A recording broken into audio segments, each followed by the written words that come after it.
Hey Daisy, hey Carrie, hey Velvet. I don't know if I'm going to notify for every stream. Considering that I pinged earlier today, I think that was probably enough. Um, because I know that people are going to get real annoyed with pings, and considering the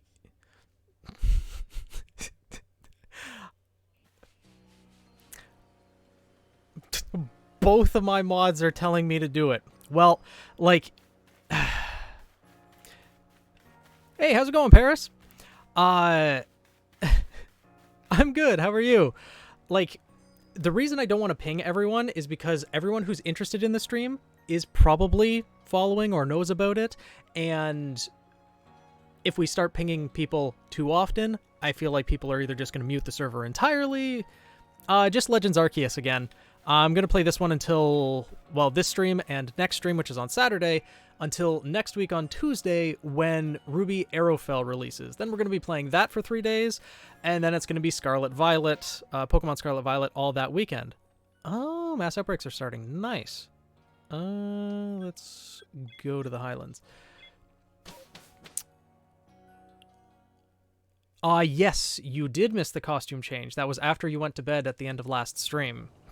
So we're getting closer to Zelina's colors, but we aren't quite there yet with the hair color because we don't have green available. We do have the purple eye color though. Yeah. It's pink and green, so it's close, not exact, but I don't think we'll be able to get 100% exact. See, in Ruby Arrowfell, I think we're able to switch between all of the members of Team Ruby. I'm curious which one I'm going to prefer, though. I'm going to need to get accustomed to their fighting styles. Hey, how's it going, Saw? Welcome to the stream. How are you doing today? There you are, my girl. Welcome to the Coronet Highlands. Yes, where the sky seems angry at everyone. I expect you'll find all sorts of rock-type and ground-type Pokemon wandering about these craggy, boulder-strewn heights. And up there, right beneath that great rift in space-time, is the peak of Mount Coronet itself. The magnetism from it may well exert some sort of influence on the Pokemon throughout the area. Fascinating stuff. No, there's no sub button yet, unfortunately, Velvet, because I filled out all of the stuff for Twitch affiliate, all of the, tax info and setting up the payment info and everything on Sunday when I got the email. Like, I got the email about Twitch affiliate like less than 24 hours after the stream was finished, but they're still in the process of setting things up at the moment. So we'll see if I'll be able to get that done by the next week, but it'll be pretty much up to, well, how fast Twitch wants to operate. That's good. You're doing good, Saw. I'm doing pretty all right. Tuesday, so, had to work today, which, general work day, nothing too crazy, but overall doing pretty well. That's a good question, Paris. I'm not sure if we're going to be able to play any of the members of Team Briar. We might be able to, but I'm not 100% sure. As far as I'm aware, I thought they were mostly just going to be non-player characters, ones that were assisting you throughout the entire story, but it'd be nice to actually be able to play as them and get some experience with those characters. I wish we even just saw like a cameo of them at some point throughout Volume 7 and 8, just to tie things together nicely, but still. Hey Lancer, how's it going? All goes well for the most part, just another cog in the machine, but how are things going with you? Let's see. Shopping, yes, you do sell feather balls. Don't need 100, but 75 will do. Cool. Now, the unfortunate thing about this area is we have to deal with the friggin' Warden of Electrode, Melly. An annoying guy. We have to fight him a couple times, and he tries to screw with us the entire way, but Eventually. Oh, just finished the MA in History a couple months ago. Nice! Damn. That's impressive. How'd that go?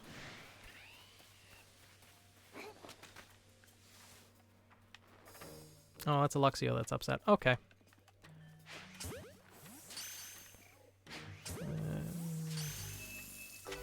Nope. Still at a range. Okay, neither of you stayed in the ball. Great. Let's see.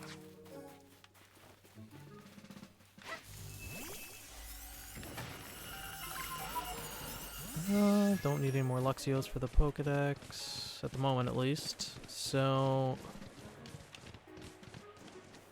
God, the overall aesthetic of this place is just interesting. Though, Probopass really doesn't need that mustache.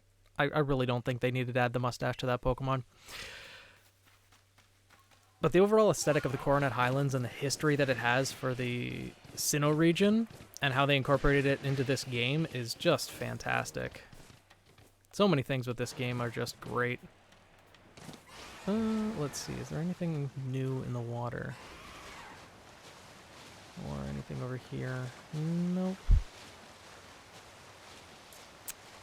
Yeah, a little bit of Vale, actually, yeah. The forest regions around here. Just no academy in the center. Just a gaping hole in the sky that is threatening to, well, drive every noble in the land crazy. But, yeah, it really does seem like the outskirts around Vale, now that you mention it. If only they had the Emerald Forest and the Forever Fall Forest. You know, if they made a Ruby game that was similar to Legends Arceus, you wouldn't be capturing things, you'd more be fighting Grim instead of Pokemon. But that would be... God, that game would do so well.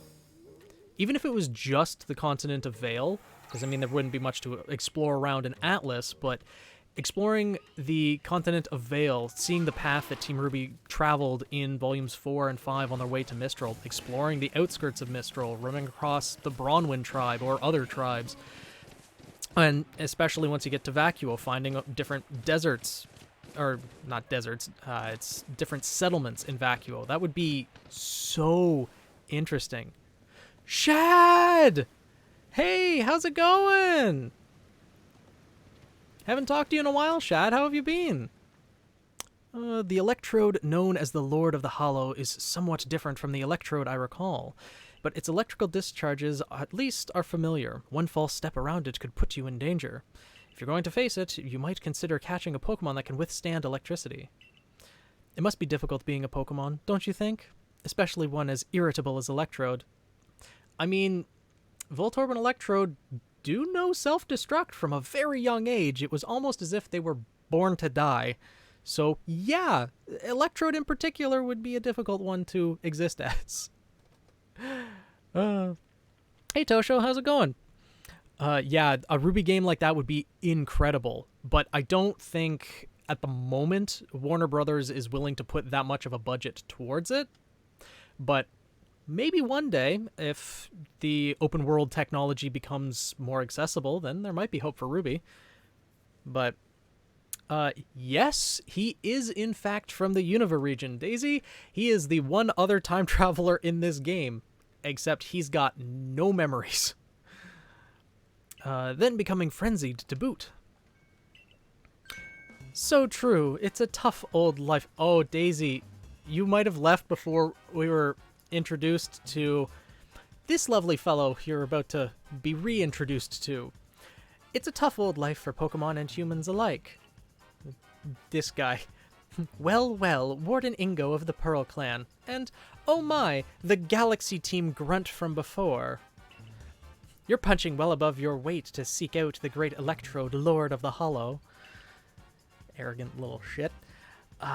But by sheer tenderness of my heart, I'll grant you a trial to see if you're worthy. The greatest obstacle you'll ever face awaits you right here. Battle me if you dare. No, I refuse.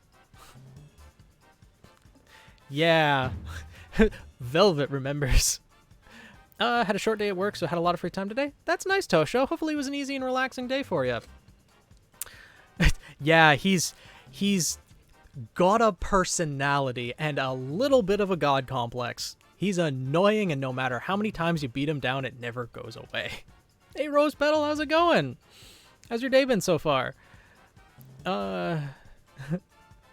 Mysterious Maple Birdman. That nickname sticks. I like that nickname, Shad. To be honest, I debated actually making the channel that I'm eventually going to post edited stream videos on. I debated making it Maple Burb to some degree, but I think I'm going to save that name for something else that I have in the works. Missing Melly's head. Yeah, honestly. Oh, tomorrow is Black Friday for you, Saw. Interesting. What part of the world are you located in? I'm not sure, because I know Black Friday is normally before Thanksgiving, which I believe is the weekend of the Phoenix Festival Tournament, November 26th, so that make 25th Black Friday, I think. Maple Burb, Maple Burb. Gotta push them carts. Yeah, push them carts and avoid the mobs of people trying to get the good deals. Well then, let me tell you the great Melly's take on this whole situation. Oh god. The frenzy of our nobles is nothing other than a mark of Almighty Sinnoh's favor and protection. Sure, that's why Cleaver tried to chop my head off. Of course, favor and protection. Why? Because it makes them stronger. Do I really need to spell out that that's a good thing? We must let my lord frenzy as it may, to demonstrate to the almighty Sinnoh that the Diamond Clan lives as is right and good. Okay. This may even be, dare I say it, the very reason I am here on this earth. The god complex. What business is it of the galaxy teams anyways, if Electrode lets loose a few sparks out here and there in the mountains? Really, you should do us all a favor and slink back home to that village of yours, rather than persist in this folly. And with that, bon voyage! This little douche canoe, like, honestly, I was going to say a few screws loose in his head, but there's a few screws missing, I think. What a selfish outlook. These frenzies cause the Pokemon themselves such suffering. Exactly, Ingo. But what is it you want to do, Zelina? Press on. Need to prove this guy wrong. Very well, the tracks ahead will be perilous, but I pride myself on safe driving. Driving. You're not doing much driving in this region. You must be remembering what you did back home in Unova. Oh yeah, tomorrow is Wednesday. Huh. Yeah, my day has been good, Rose Petal. Thank you for asking. Florida, okay. Interesting that Black Friday wouldn't be tomorrow, because Vova's right, it's Wednesday. So, it'd probably be this weekend then? But Daisy has the right idea. Definitely stay home, because there's always Cyber Monday, where you can get all the deals online that would have been for Black Friday. I'm pretty sure most stores, Amazon at least for sure, keeps all their stock, or a lot of their stock back for Cyber Monday. Gonna draw him just so you can have Ika punch him? Yes. The eye twitch is definitely necessary. Always be the flaming, burnt, mysterious maple hockey stick burb man. I feel like more words are getting added to the nickname. What's it going to be in like a year from now, after Volume 9 and 10 of Ruby? There's going to be so many words it'll be hard to keep track of. Douche canoe. Yes, exactly.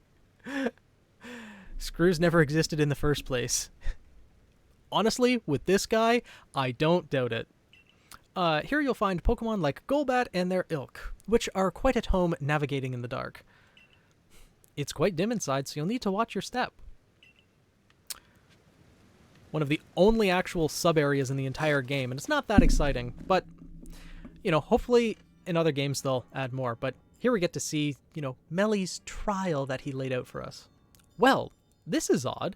The torches that light the way through the caves are gone. Could this be Melly attempting to obstruct us? Yup. Either way, there's no need for concern. I know my route, and I'll conduct us safely. No darkness, no No darkness nor foul weather will delay us. Onward we roll. All the train references from this train conductor. Take care not to come, or I missed that completely. I recall faintly that I had a partner once, a precious one. Now we just get to go on the auto-scroller.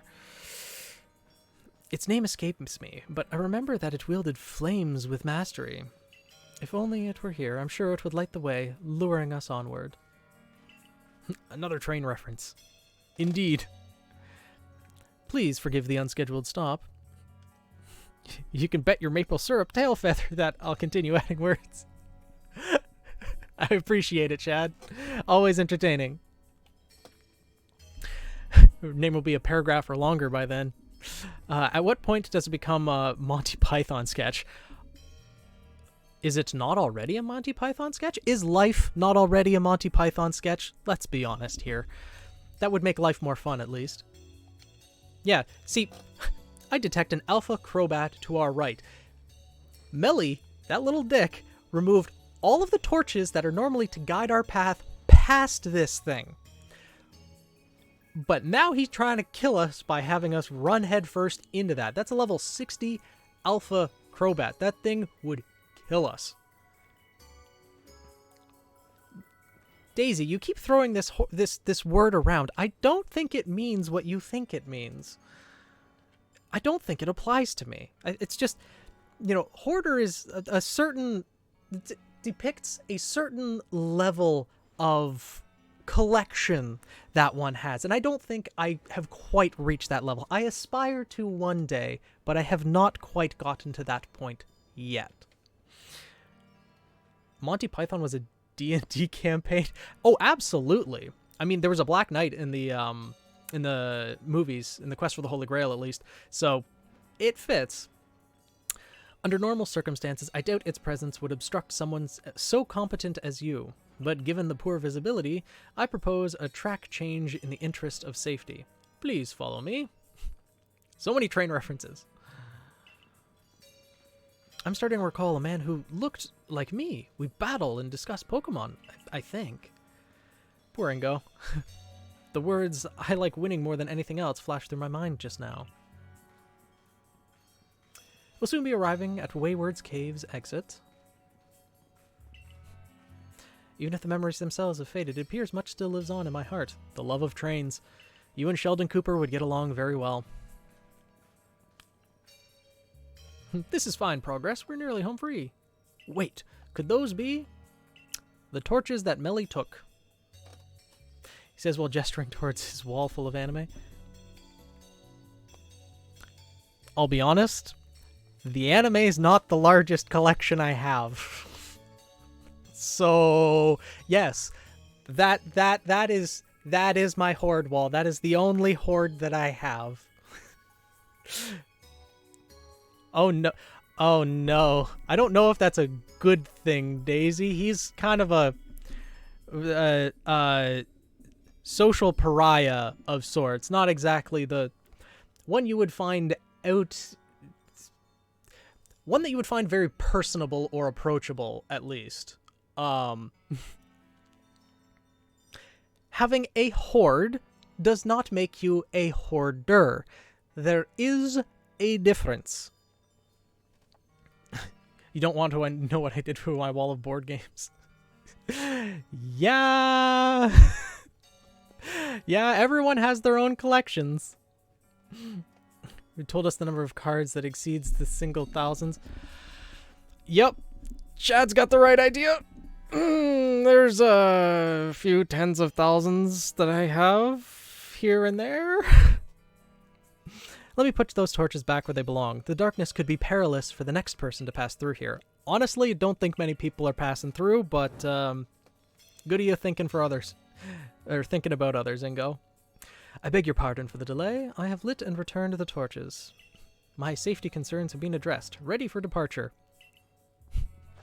If you follow the track marked by the torches, you'll reach the terminus of the cave. You know, you can take the man away from the train, but you can never take the train away from the man's heart. The guilt of admission? Oh, there's no guilt associated with it at all. I've been collecting a lot of these things over the past, like, 2 decades, so it's not like I just... It's been ingrained in my nature since a very young age, let's just say that.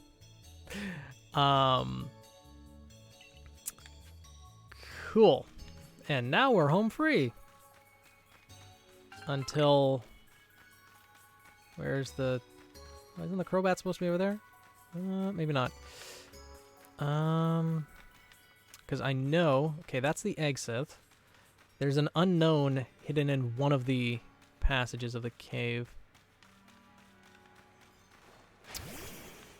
Just up on one of the walls.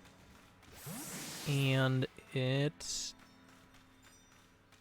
not over here. It's probably behind the rock. Yeah, it is, I think. Okay, come on, let me through. There we go. Yep. Okay. Just up there on the wall. I still love how they added these little puzzles for you to find with the unknowns. Is this unknown why? The hitbox on them, though, is interesting. So glad Ian's done the story. Thoughts on Sonic Frontiers? Sonic Frontiers looks incredible. I actually just watched the video made by The Completionist earlier today, and seeing the brief glimpses of the different worlds that you go through looked really interesting. The movement looks clean with the game. Everything is fluid. The overall story apparently is looking into the origin of the Chaos Emeralds and just chaos in general. Apparently, it also kind of gives Eggman, you know, Dr. Robotnik, more of a character, more of a backstory. Plus, who I'm assuming is an AI girl that is working with Dr. Robotnik during the game or over the course of the game is absolutely adorable. And I'm sad that Dr. Robotnik's probably going to toss her aside at some point. But maybe he won't. Maybe he'll actually care for her, kind of like a surrogate father. She is AI. Okay. Does Robotnik treat her well, at least? Because I've seen some brief instances where he's been quite short with her, just trying to get out of the cyberspace, rather than actually, you know, asking her how she's doing. Only concerned with himself. Though, I guess that's really par for the course, considering Robotnik.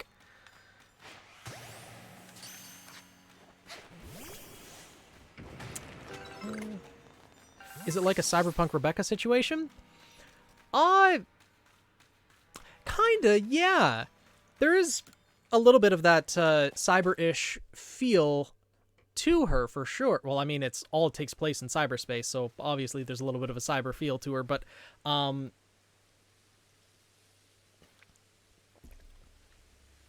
is this where Robotnik is also Eggman? I think. I'm not 100% versed on Sonic lore, so it might be.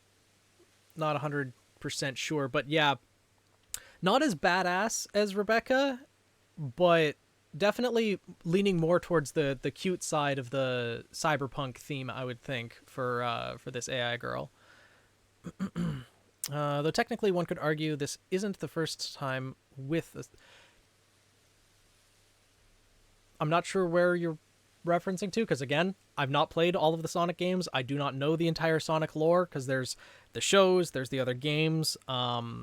So right, Velvet, aren't you, like, don't you have a cold? Aren't you sick? Like, you shouldn't be staying up. You should be getting rest if you can. Professor Laventon told me how you fell to this land from the sky. For my part, I simply found myself one day here in Hisui, a region whose name I'd never heard.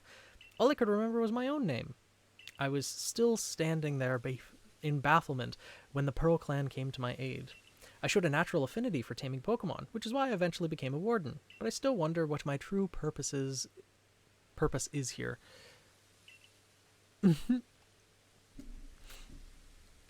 As a person with little Sonic experience, what pieces of Sonic media do you enjoy? I know for a fact when I was a kid, I watched one of the Sonic shows. Let's hurry onward. And I played Sonic Heroes as a kid on the GameCube. I absolutely loved Sonic Heroes. I know a lot of people, at least with the reviews I've heard online, don't exactly think that fondly of it, but I really did like it. It was fun for the type of game that it was. Just going through the levels, seeing how well you can do, and... Nope, okay. Everything is angry. Why? What did I ever do to any of you? Okay, Parasect and Paris just, you know, want to see the world burn. You know what? I'm leaving all of you behind. Good day. Why are they all so angry? Did you ever see the movies? Yes. I have seen the first Sonic movie. I actually really enjoyed it. And the second one, I've seen bits and pieces of it and reviews of it, and it looks really good. I'm glad that they introduced Knuckles and didn't make him, like, absolutely brain dead. He's not as intelligent as, you know, Tails, obviously, because Tails is more the brains of the operation, Sonic's the speed, and then Knuckles is the brawn. But they made him, like, a very devout echidna warrior, as he always talked about in the lore. So I'm glad that they made him not adult. Idris Elba was fantastic. Yeah, absolutely.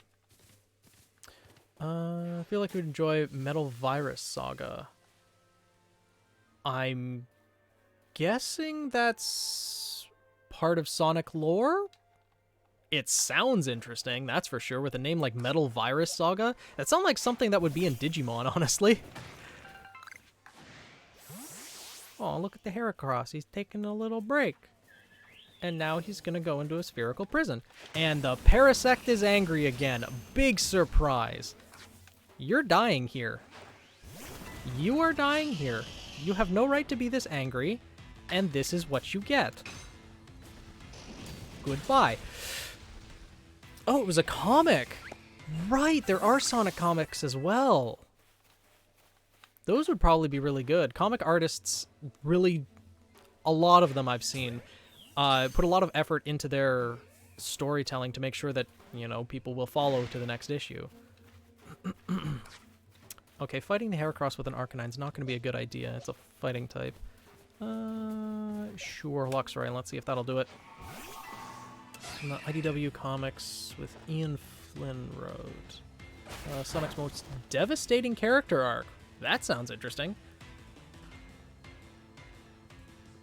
Lucifer and the Tangler introduced the Mega Man crossovers with Sonic and how they rebooted the Omniverse like 3 or 4 times. Okay, considering you're mentioning reboots for Sonic and Mega Man, and however many reboots there have been for Marvel and DC, does every comic universe seem to have a reboot or two after... I mean, I'm sure they can only publish so many comics every few years, and then as their reader base grows up, they'd probably want to reintroduce it to a new group of people? I'd imagine? Yeah, that would make sense. Everything with marketing, they have to make sure that they can keep introducing more people, that a certain number of the old people will follow along into the new series, and then they'll get more viewers on top of that, and hopefully, by the end result, would be that there's just a net increase in the amount of people who are buying the product. Heracross, why? Why is your catch rate so low? Oh, why are you... Everything's angry. Making both new and successful intellectual properties, it's a little difficult. Especially nowadays, where everything seems to be a remake, trying to capitalize on nostalgia, on when the internet and media was starting to take off. That's when all of the new ground was paved, and now they're just paving over that new ground once again. Ow, that hurt. Do you want a heavy ball instead? Here, take a heavy ball. You gonna stay in? Or is Luxray gonna die? Your choice. Okay, apparently Luxray's gonna take another... Oh, that's not good. Live. Nope, okay. No, his bug moves, so Sylveon... Probably not a good choice. Wait. I think Bug and Fairy are neutral. Bug super effective against Dark, that I know. Let's send in Luna. Gotta ride in the coattails of nostalgia. It's only gonna last for so long, and that's what companies I don't think realize, is that, sure, they can prey upon our nostalgia, the ones who grew up with all these different franchises, but they can only reboot things so many times before it's gonna become stagnant. And we'll see what ends up happening when that point is reached.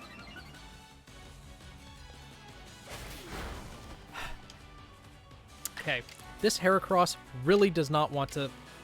You know what? Let's see if you live. I doubt it, but let's see. Okay.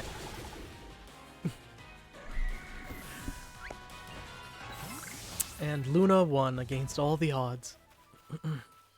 Pokemon is not a stagnant IP, in my opinion, because they constantly are trying new things with the Pokemon series. Like, this game is proof of that. Like, the Legends Arceus game breaks all of the traditions that Pokemon has followed for the past 2 decades. And they've broke new ground with this game. It's done extremely well, and I hope they continue on this path. Because of the world that the Pokemon universe has set up, there is just so much to explore. They can keep introducing new regions and building onto the lore rather than rebooting it. There are remake games like the Let's Go series, like Omega Ruby Alpha Sapphire, Heart Gold Soul Silver, all of the ones that do capitalize on nostalgia, remaking the old games, allowing people to re-experience old generations, but they're always reinventing it rather than just redoing it, and also expanding on the old lore. So I don't think Pokemon's going to grow stagnant, at least, I mean, it's the largest IP in the entire world, I think. So I find it hard to believe that Pokemon's going to grow stagnant before, you know, pretty much everything else. Oh, God. Look who's blocking our way again. Okay, he uses a Skuntank, so Sylveon's not going to do much good. Let's just have Arcanine out front, I guess. I mean, if the bun can't sleep, then, I guess, you know, just stay up until you feel tired. Seems like they wanted to make around 12 gens. I didn't think they actually gave a limit to how many gens they wanted to make, given that Generation 9 is going to allow us to hit 1,000 Pokemon. Probably by Generation 12 we'll get to close to 1,300 Pokemon, I'd imagine, which would be a lot. Close your eyes now, dream of dreams, death is never what it seems. Mildly morbid. Fire is just neutral against poison, not super effective or anything like that. I'm mainly just trying to make sure that the poison isn't super effective against us. Though Arcanine is also part rock type, which might, if I remember correctly, I think poison is not very effective against rock. Granted, if for some reason I think the Skuntank might know Bulldoze. So, oh god, Melly. What's the big idea? Putting back all the torches I spent ages tidying away. Do you get some sort of amusement stomping around and ruining people's noble deeds? Oh, rendering a cave impassable to people who venture inside hardly seems noble to me. You tell him, Ingo. Okay, rock is normal against poison. Poison is only weak to psychic and ground, but I thought poison, like, if it was attacking rock, might be not very effective against it. That type of thing is what I was more referring to. Which, I could be wrong, it could just be neutral as well. Well, this just goes to show that even we wardens don't always see eye to eye. I extinguish those lights for the sake of the Pokemon that live in that cave who prefer the dark. But now you louts have put my efforts to waste. If you think I'll just let you saunter ahead to meet Lord Electrode, you're sorely mistaken. The only way you're getting past me is if you defeat my partner Pokemon. Oh, I'll beat him. We'll beat his face into the dirt. Yeah, Skuntank. Show these louts the true meaning of silent but deadly. I wish you were silent, Melly. I wish you were. Don't know Bulldoze. Don't know Bulldoze. Let's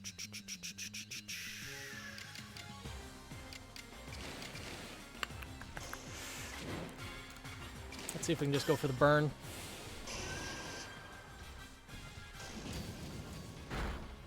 It's not that much. Cool. And there we go. We get to attack twice in a row. His Skuntank's dead. Ha! And you'll also burn. Let's go for a strong style just to rub it in a little bit. What's next, Melly?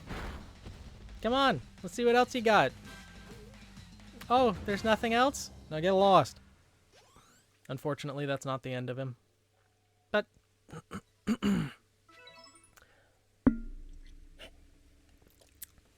Listen here, neither I nor Skuntank admit defeat just yet. Our challenge to you still stands. However, I withdraw to afford Skuntank time to recover. There's no shame in a tactical retreat. It's more of an advance if you think about it. Keep your guard up, we'll be back. The mental gymnastics that this man does to keep himself at the top of the food chain. What a lively character, that's one word for it. I cannot fathom Warden Melly's intentions, but for now, let us press on. He doesn't deserve to speak for Skuntank. Why are you so angry? You? Who hurt you? I mean, I did kill one of your friends, but he attacked me first. And now you're gonna meet the same fate. Yes, an advance in reverse. Phoenix woke up choosing violence today. Violence was never the question, it was the answer. Or actually, no, violence was the question. The answer is yes. Assuming Fuecoco is the snake part of the Chinese zodiac, the next 3 generations would only have to be the horse, ox, and goat. Right. Did they ever confirm that they were going with the Chinese zodiac for the fire starters? Because that would only be a trend with the fire starters. They didn't have a trend with the grass or water starters. You'd think that they would want some sort of trend with all 3 of them, right? Though, given Nintendo right now, the little yellow electric rat and the fire lizard are their favorites, so, you know. They did it for 8 generations, but Fuecoco might be the odd one out and break that trend. Oh, they do have trends for the other 2. Oh, okay, interesting. Can the bun stab him? Yes, absolutely you can. Your passion is shared, Daisy. Trust me, I'm pretty sure the entire internet hates that man. The ancient quarry, the stones used to build the temple atop this mountain were all cut from this place. Whether by humans and Pokemon working as one, or by the labor of Pokemon alone, I cannot say. The stones that were left behind should serve to cover us from the gazes of wild Pokemon. Ah, there you are, Ingo. Hello, Volo. Convenient meeting you here. Volo, was it? What is the matter, sir? Wanted to ask about that memory loss of yours. Have you considered that it could somehow have been caused by the space-time rift? I mean, it's either that, God, or he hit his head real hard when he fell from the sky. One of those options has to be it. I have no cause to think that the rift is to blame, but then again, I hardly remember a thing, so it's difficult to say with certainty. I can't remember my own home, nor my family, if I had any. Aw, poor guy. So you might do better to pose your questions to Zelina, I think, if it's to do with that rift. Indeed. Well, I do hope your memories return, Warden Ingo. How about you then, Zelina? Do you remember what you saw before you fell out of the rift? Was there anything inside? I'm not telling you anything. Interesting. You see, personally, I suspect that whatever is on the other side of that rift is causing this strange lightning to plague us. Or that plagues us. Oh, you think so? You know, the lightning that's coming from the sky, where the rift is? It seems to fit. I did some digging and found records indicating that this same space-time rift also appeared in Hisui in the distant past. That's why we already had a name for it as it appeared, in fact. Now, what kind of world do you suppose stretches out on the other side of the rift? My guess is that it is Almighty Sinnoh's realm. Well, that begs the question. Why is the space-time rift reopened when it closed once so long ago? I wonder, Volo. I wonder why. And why would Zelina have fallen through to us? There's just so much we don't know. Some of us don't know. Would crocodiles technically count as snakes? No. I mean, they're all reptilian, but I think it's a little bit too much of a stretch. We have to see what Fuecoco evolves into to see. Either way, Fuecoco is probably going to be my choice for when we play Pokemon Scarlet in like a week and a half. I fervently hope you unravel this mystery, Volo. I'm sure it would ease people's fears over the frenzies of our nobles.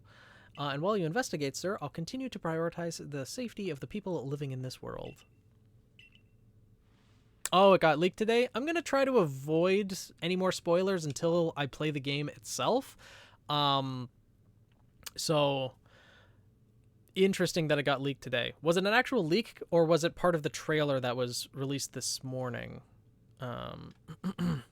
Yeah, I'd prefer to not have spoilers either, Carrie, so just...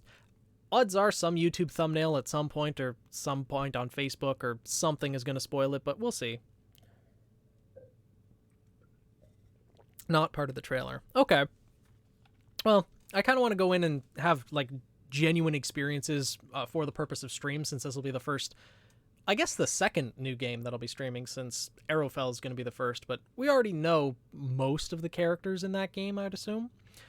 Oh, I'm a mere admirer of the ruins and little more. If something needs investigating, then I would entrust the task to Zelina. Until next time, then. Yeah. Yeah. Once we're through here, it'll be just a little further. Let us move with speed, but not haste. Okay. Yeah, that wisp, and then... where is it? Yeah, Bronzer. That unknown up there is surprisingly difficult to get to. Okay, Bronzer, calm down. You're not that threatening. Oh, but the Bronzong behind you might be... Bronzer, will you get in the ball? Yeah, it's a Fire Croc Pokemon, so... Yeah, describe what both stages. No, that's okay. I'd prefer to just go in blind to the evolutions. Oh my god, that Bronzer's attacking too? No.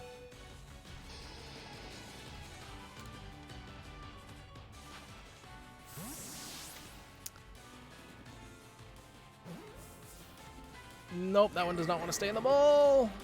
Arcanine, no. Oh, Flash Cannon. At least it's neutral thanks to the fire typing, but if it was pure rock, that would be difficult to live. I mean, didn't live anyways, but still.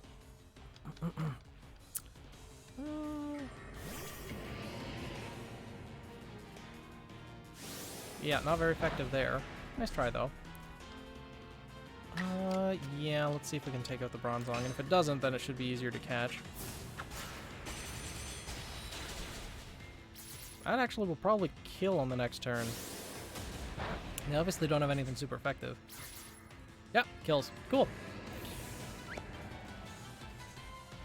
Oh, that's annoying. Well, I'll just throw Pokeballs. The One Piece is real! Whitebeard's line is... Just the entire Summit War was a really good arc. But Whitebeard's last words, dude went out like a friggin' legend.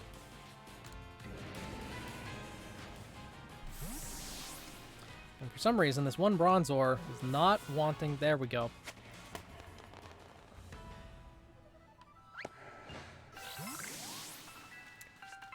Let's see.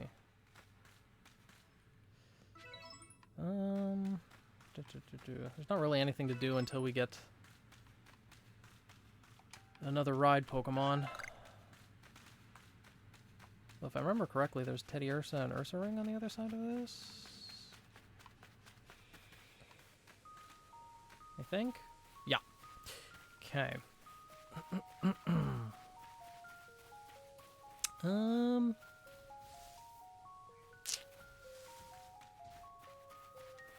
Okay, yeah, let's just move past the angry bears. Yeah, nice bear. Nice bear. Just passing through. No need to get angry. I've got something cool. I can get the camp set up right away then. You're part of the Galaxy team. Been waiting. So we're all planning a camp set up. It seems not much progress made since that bronzer is getting in the way. It's not belligerent. It seems it wants something. Can't just ignore it either. Can find out what it wants. Well, it wants to meet its friend who's trapped on like the other side of the river, I think. Other side of the cliff.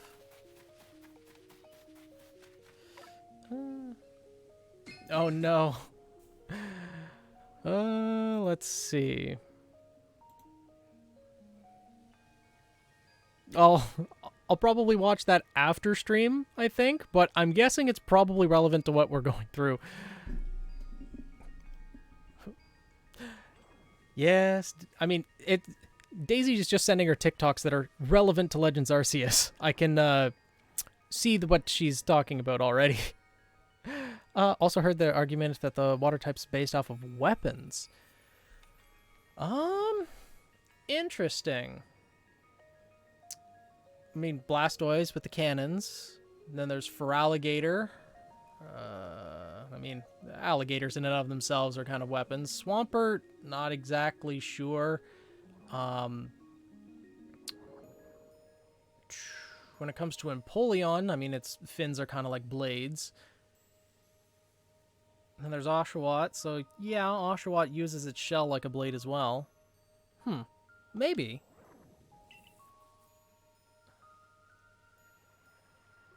Is there something over that way?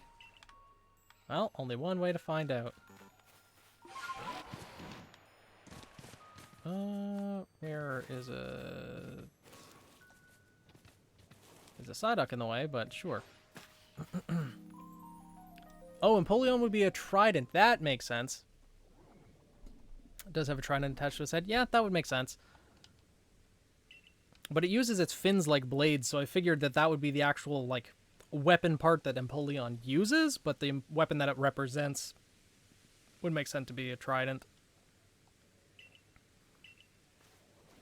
Oh, Bronzor go flying off in this direction all of a sudden. That Bronzor, it's wounded. Isn't good? Here, I'll fix it right up. That should do. Fit as a fiddle now. Cool. Turtle, alligator, axolotl, penguin, otter, frog, seal, salamander, and duck. Yeah. Don't necessarily know if that fits a pattern, though. At least not a pattern of weapons. Assume that Primarina would be associated with a bomb since its water balloons explode. Yeah. Still, I don't think they necessarily... Honestly, I don't think they would limit themselves to 12 generations either, considering how successful Pokemon is. They're going to keep going until it eventually burns out, which I don't know if it ever will. I feel like society will end up destroying itself before Pokemon ever collapses. Which, you know, maybe sooner than we think, depending on how things go. But let's not think about it and let's just enjoy the moment until then. Seems the Bronzor at the new campsite was looking for its friend the whole time. I'm glad you looked into it. Otherwise, we may have been too late to treat this Bronzor. This land is dangerous, even for the Pokemon that call it their home. Yeah, law of the wild. It may be wise to be extra prepared as you explore this area. I'll be sure to keep a fine lineup of wares stocked up for you. So please, buy anything that you need. I will buy from you, not from Volo. Because Volo's never around, only very conveniently when certain bars of soap show up. Ah, and it seems the base camp has been all set up while we're talking. In which case, I should get settled in as well.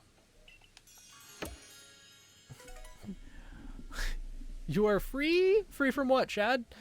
What was keeping you imprisoned? All animals that breathe the air. Psyduck, why? Or Golduck. You were once a Psyduck. Can you not remember the peaceful days? Or are all those days of headaches just keeping you angry right now? Why? Why must you give in to hate? Anyways, goodbye. deer almost didn't make it across the river. Oh, nice of you to show up too, Lavington. Where have you been this entire time? Ah, dreaded class. That makes sense. I'm glad I don't have to go to class anymore. Did that for enough years. Ugh. But I suppose it was good. I got a degree at the end of it. It's supposedly good for something. So they tell you at least.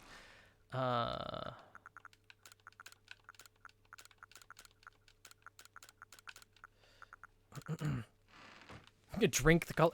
I mean, technically, any liquid is a chemical, but depends on the context. Because more often than not, the colorful chemicals may not be the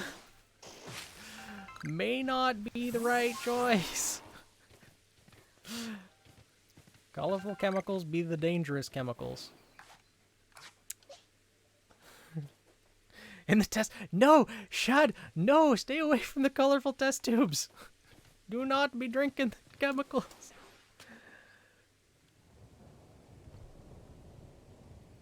You would never expect to be able to climb such sheer cliffs as these, yes? Push them over.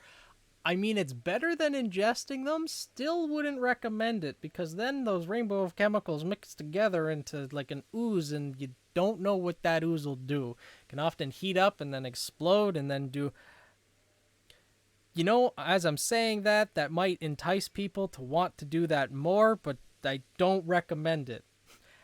As a certified chemist, I do not recommend messing with chemicals that you don't know the identity of. H2O more like H2O2. I mean, both have their uses. Dihydrogen monoxide is my favorite compound. Indeed. It is very tasty, too.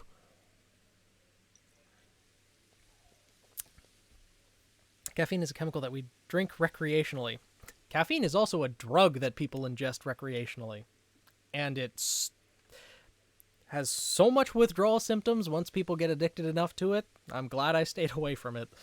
But with Sneezer as an ally, it becomes the work of a moment. She is so at home on a cliff face, one might think she knew some secret, some hidden move. Maybe it's the massive claws on her arms.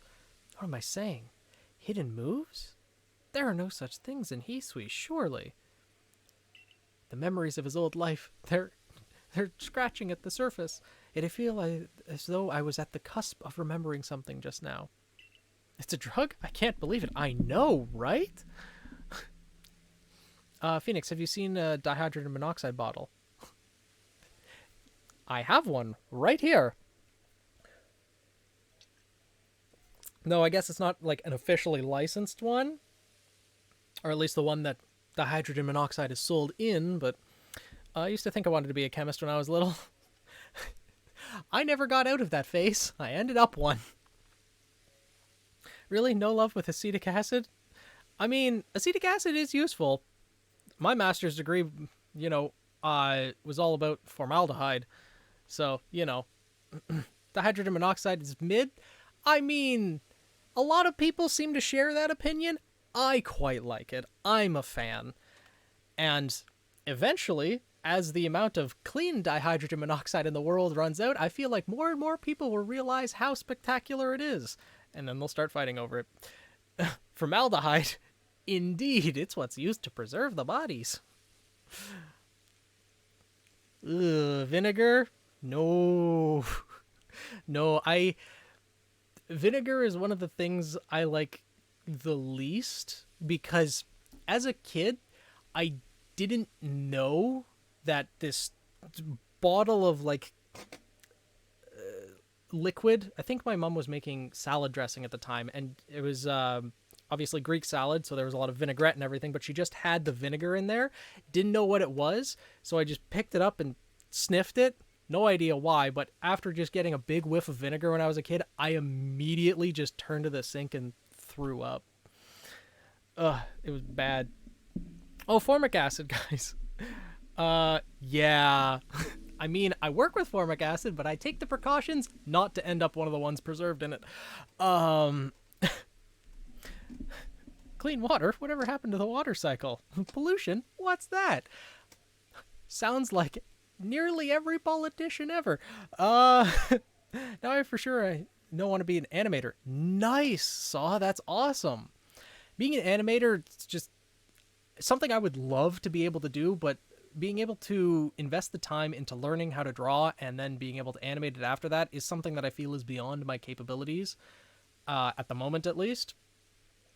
But I might attempt to learn how to draw at some point in the future, but there's a number of things I want to do before then. Namely, I'd only have the time to be able to do so if I'm able to go full-time with YouTube and streaming and such, but still. It was just an interest that kind of faded over time. Same. That was also with me wanting to become a veterinary technician. Thought about doing that when I was growing up, but just not anything I could actually stomach. I don't think. After growing up with a number of pets and seeing the, to put it lightly, the life cycle that you have with having a lot of pets, as well as volunteering at a vet clinic for a summer, was a little bit difficult at times. Do comics character design, but Mom said it would be better to get a degree in something with a future. I mean, if you follow the same path that I did, get the degree in something with the future first, in my case chemistry, and then use that to stabilize in the beginning while also pursuing your desired career outside of that. And if you focus on the things you enjoy and treat the job that you have as just a stepping stone to get to the things you enjoy, then it's not so bad in the long run.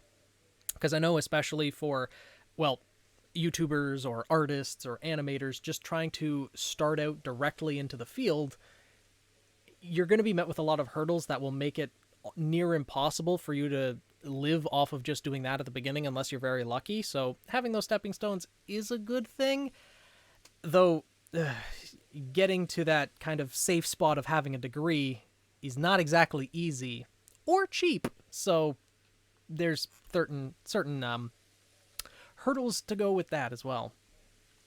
Yeah, vets have it really rough.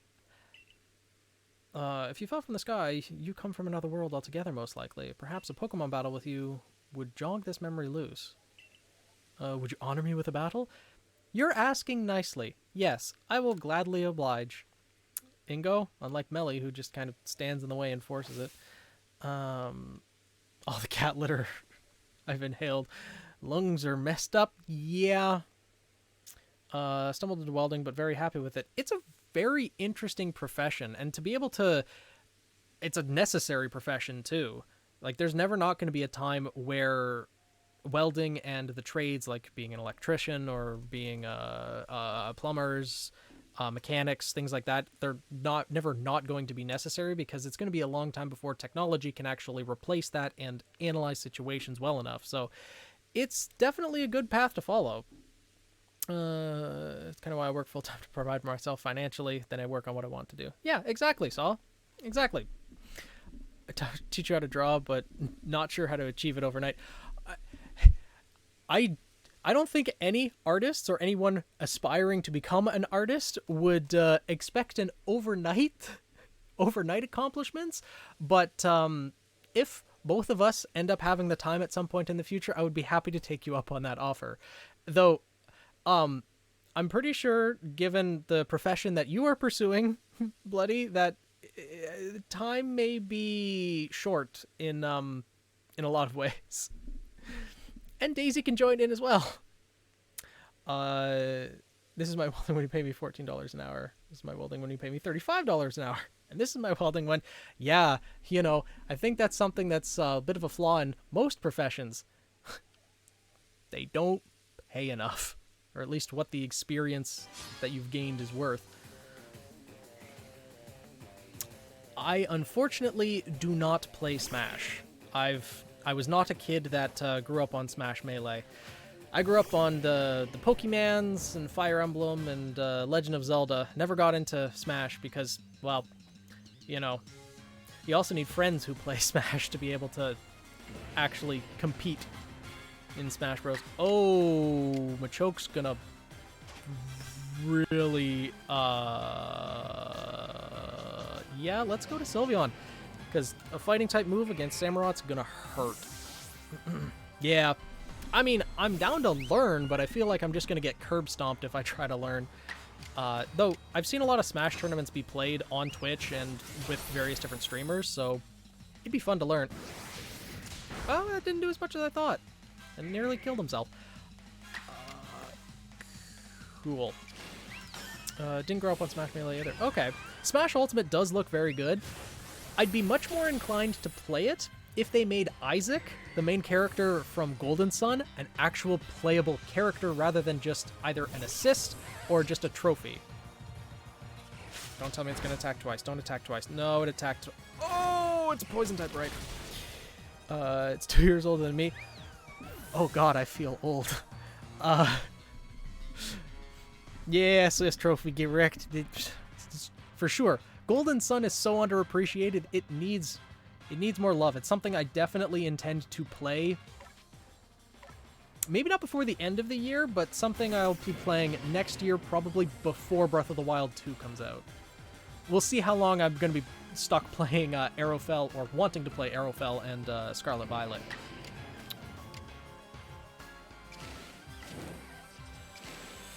Yeah, let's go with Water Pulse. My score is ground flying?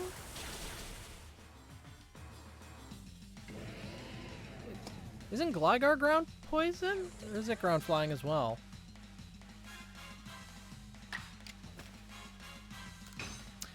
I always thought it was poison. Is that because because I'm pretty sure Gligar was ground. Gligar is also ground flying? I guess my brain just got confused because it always knew Poison Sting from the Gen 2 games. Huh. Well, this Tangela is about to ruin my day, too. Ingo just seems to have the perfect team to counter. I start working next summer, so there's definitely going to be an opportunity. Oh, that's awesome, Bloody! There's a website where people can draw on the same Photoshop-like platform. Phoenix himself a thing to draw on. Yeah, there's also that. I'm sure I could probably scrounge up a tablet somewhere. At some point along the road. By next summer, it's possible, especially if I can stop spending on my hobbies for a moment, then maybe. Primary and secondary types come with certain moves. Mildly important to remember the order of typings. That's true. Though order of typings don't necessarily matter. I think they'll matter more with the terastallizing mechanic in Scarlet Violet, though. But we'll have to see. Your talent has brought you to the destination called victory. Now, allow me to call Sneasler. Another one of the furry bait Pokemon. I personally, I'm not a big fan of Sneasler's evolution. I'm really not a fan of how we're just... You'll see what part I'm not really a fan of when we actually are able to use Sneasler to climb cliffs. But Ember's probably out being distracted by my mom at the moment, but he'll probably be entering the room, or entering the scene, shall I say, once, within a half hour or so. Yeah, I mean, is it... One thing I've wondered about Sneasler's design, like, there's one ear on the right side, but then is the hair part of Sneasler's second ear, or does Sneasler only have one ear? Like, it's an interesting design. Little too tall for my liking, I think, but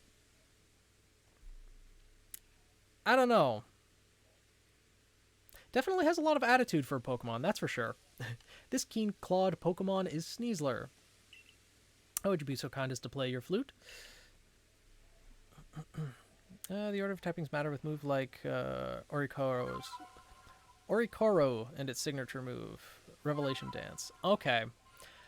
I never actually used Oricoro in any of my runs. When I played Oricoro's from Alola, if I remember correctly. I think.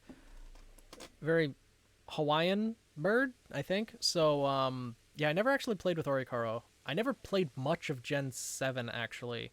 I know I beat the Pokemon League in Sun and Moon, and then stopped playing before I even reached the Battle Tree, and I never played Ultra Sun or Ultra Moon. But maybe streaming will give me that opportunity now. It's supposed to be a continuation of Sneasler's Feather. Or Sneasel's Feather. Oh, that would make sense. You know, that makes a lot of sense. Oh, Sneasler. Oh, there's another bar of soap. Lovely. This one might have a slight tingling sensation with it, considering it's poison. Imbued with the essence of poison. Yup. That soap will give you... Well, it'll cure what ails you by making sure nothing ails you ever again. Gotta grab snacks? Okay, Daisy. I'm afraid this is my final stop. Please proceed up the cliffs with Sneasler's aid to quell the Lord up in the mountains. I'll return to Jubilife Village. Please convey my well wishes to Warden Melly. You're too kind, Ingo. He deserves a smack across the face. Now then, all aboard. I'm not gonna say it. Yeah.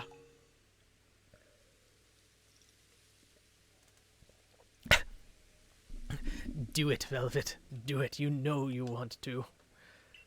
Yeah, this is how we climb cliffs with Sneasler. We are put into a backpack. I feel like they could have found a little bit more of a creative way to allow us to climb cliffs than being on Sneasler's back, because you know, we're in the backpack, and then this is us. This is us.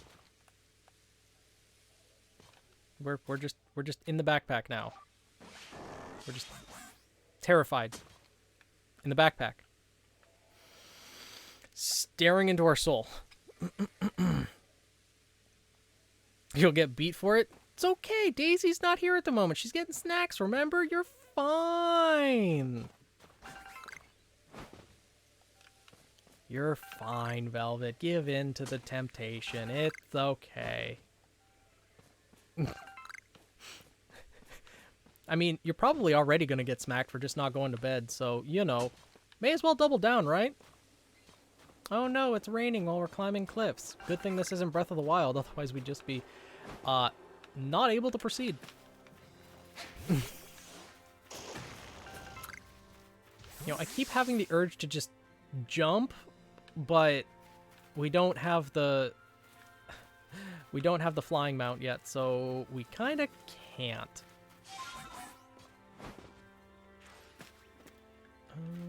Let's see.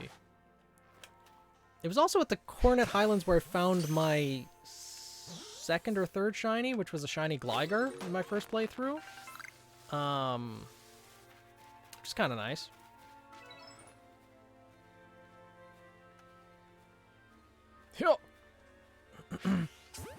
Hey, Shift, how's it going? You see nothing, Gligar. You see nothing. Except the ball hurtling towards your face. That you might see. And now you also see me. Goodbye. Oh, right. Sneasler. I hate that when it gets clawed onto the tree and you just can't. Ugh. Sneasler's a bit of a pain to navigate, but it gets the job done for sure. One thing I will say, though, some of the textures, when it's raining, not 100%, but still, the important part of the game, Pokemon's animations, which Nintendo did, in fact, nail. And it did not stay in the ball. Okay. Oh, Magnezone, one of the few flying Pokemon that are actually relatively... I'm, okay, nearly standing on the cliff's edge. Nailed it. Stay in the ball. Cool. Surprisingly, that's kind of surprising it stayed in the... How's the soap business? No, pretty good. We got a toxic one earlier today. Only slightly poisonous. It just leaves a slight tingly feeling when you use it. So, we're making progress. We got the purple of the rainbow now, so we're getting there. Oh, another wisp. Team is slowly getting better. However, tonight again, we didn't pull off a win. That sucks. But as long as you're improving and you can see those improvements, that's what's important. And also, you had fun, right? Because that's really the important part. How familiar are you with the Pokemon battle mechanics? Stuff like contact, weather, moves that affect multiple Pokemon. Relatively familiar. Like, I've never played competitive Pokemon, nor really looked into it too much. Oh, well, you know, Velvet asked for it. Hey, Real, how's it going? Yes. Hi. Yes, you're loud. Hi. Meow. Meow. Meow. That's good, Shift.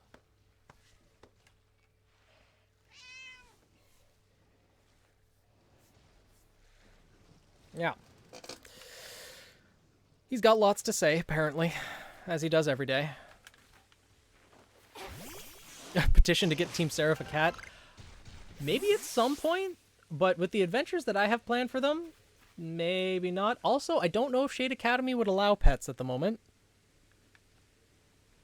Especially not in current Ruby times where, you know, all of the students from all 4 academies are clustered in a school. I don't think they would want pets roaming around. That might be a bad situation.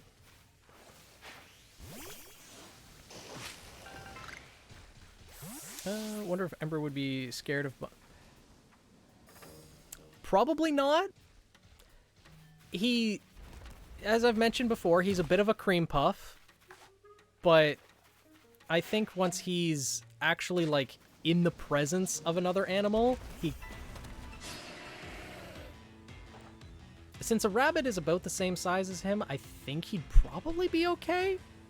He's afraid of mice. Well, he's curious about mice. And he's afraid of bats. I know that much for certain.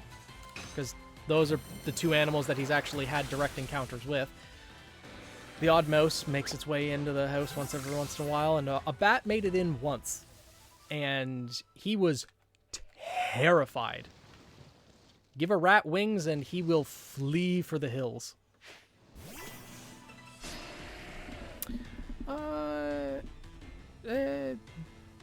Torsinanaria? Can I call you Tors? How's it going? He sounds like a talkative cream puff. He certainly is. He's definitely bigger than the average bunny. I don't know. He's kind of a small cat. Yes, we're talking about you. Yes. Yes, you. No, they're not saying good things about you. No. They're being quite mean, actually. Yeah. I know. Yes. Oh, he bigger? Interesting. Also, I am Cats. Oh, Cats! How's it going? Welcome to the stream. Well, I'm gonna get this off the checklist. Did you find the Bidoof yet? Bidoof. Nope. No Bidoof ever existed in this playthrough.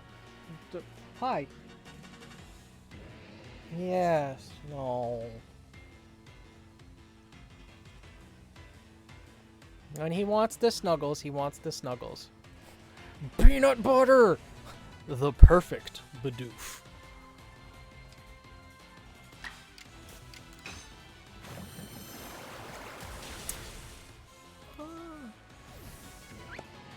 Let's see.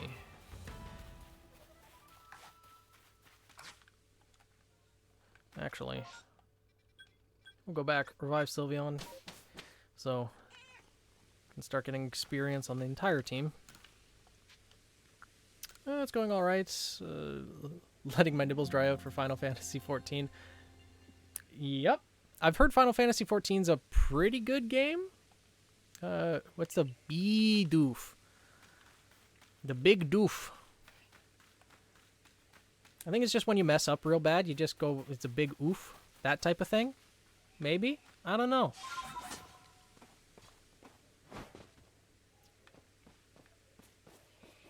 Cat, what are you doing?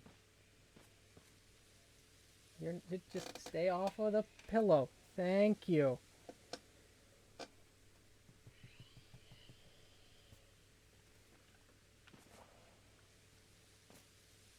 Yeah. Let's see. We can go... Actually, we can go up there. Sure.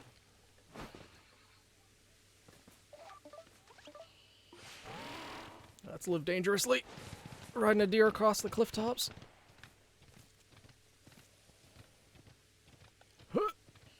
Cool. Made it. And now we go up here.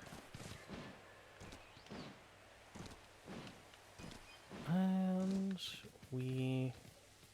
I don't think we're high enough rank to be able to catch the Alpha Gudra. But... What saw me? What saw me? What saw me? What saw me? Nothing? Nothing? Okay. Toxicroak, behave. Get in the ball. Nice.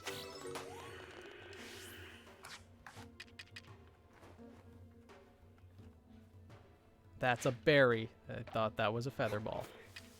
Will it work anyways? It will.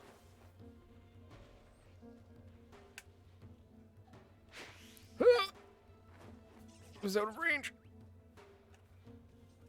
Okay. Doofenshmirtz? I know the reference. I don't know how... I honestly don't know how to spell it either, so... I'm pretty sure that is the wrong spelling, but Doofenshmirtz? Doofenshmirtz. Yeah, that sounds about right. Is that a new t-shirt brand? Yeah, given how fast that is popping out of the Pokeball, I'm pretty sure... Can't catch that right now. Doofenshmirtz. Okay. There's a Z in there. Fair enough. Let's see. Skuntank. Stunky.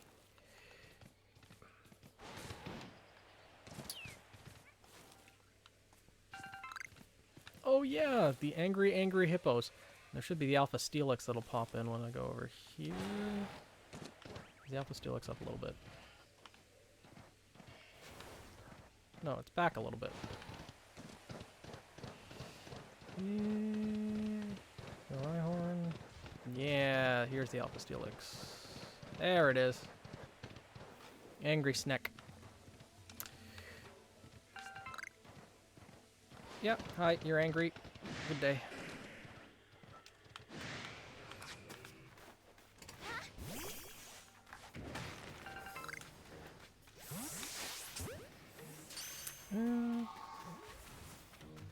Wasting Pokeballs? Yeah, maybe, but you gotta test it just to see.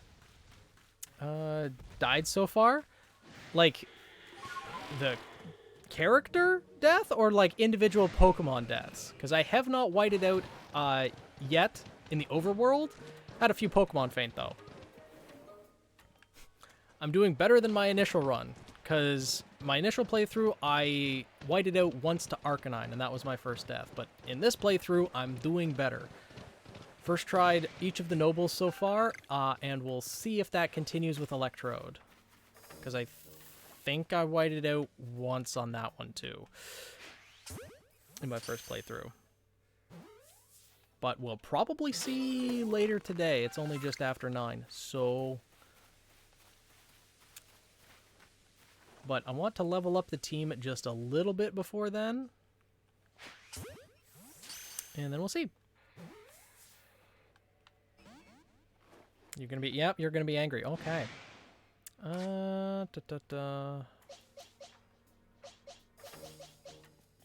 Sure. Fight the rabbit. Snowball says hi. Well, tell Snowball I say hi back. Wow, that's a level 45, and oh no, the bunny's dead. I'm sorry, Velvet. I'm sorry. Let's see. Not a single super effective move, huh? Great. I didn't. It was the Sneasel that did it. Don't blame me, blame the Pokemon. Seem to be slightly ahead of your stream. Oh. Yeah, I have a feeling there's a little bit of lag just because of the capture card I'm using. I need to get a better one. And then hopefully it'll be a little bit better. But yeah, I think there is a little bit of a lag between what is being shown with the game and then what I'm actually saying, at least. Hopefully it isn't too much of a disruption, though. I'll try to get that figured out sooner rather than later. Oh, Arcanine was able to one-shot it. Interesting. Cool.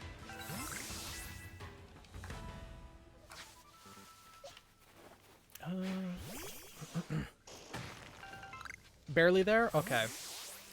I think it'd probably be most evident when either like something happens where a Pokemon faints and I immediately comment on it, or when I'm reading dialogue. That's probably going to be where it's most prominent, if anything. But hopefully it doesn't disrupt things too much. When I'm capturing, it only happens when I'm capturing like video games. So when I'm doing the actual tournament where most of it's just going to be on my desktop, I think there shouldn't be any delay for that, and that should work all right. But it'll just be for the video gaming. Sneasel is normally an ice type, but this is a Hisuian Sneasel. So it is in fact not an ice type this time around. What type is Sneasel in this region? Just to be clear.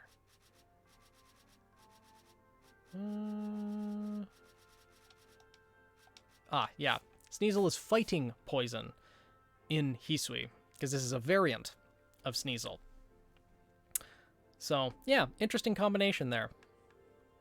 And Gligar is, in fact, ground and flying. I always thought it was a poison ground type when I was a kid.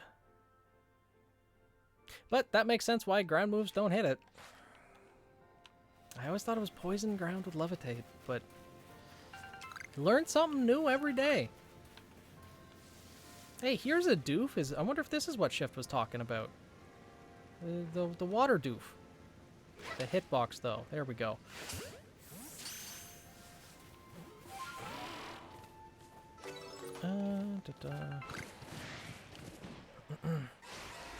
You are seeing Seraph as Pokemon trainers. Yes, indeed. This was artwork that I commissioned from Hoshi Ojo a while ago for the purposes of stream. And each of them have their own roles in the Pokemon universe. Sarah would be a Pokemon breeder, her with her Arcanine. Or I guess a Pokemon caretaker too. Possibly daycare center worker. Zelina would be Pokemon researcher. She has the Pokedex and going out on adventures, researching more about Pokemon. She likes to learn. Piers would be a gym challenger, going through collecting the gym badges. He has the Eternal Flame gym badge. And the final member, whose name I don't think has been revealed. It might have been mentioned once in voice chat, but other than that, she's an ace trainer. Little battle happy if you got that hint from the latest chapter of Team Seraph.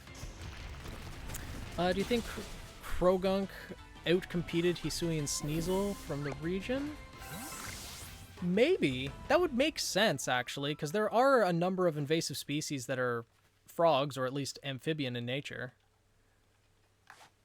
Historically, that would make sense why Hisuian Sneasel is no longer present. No mention yet. Crazy is an apt description of her, perhaps.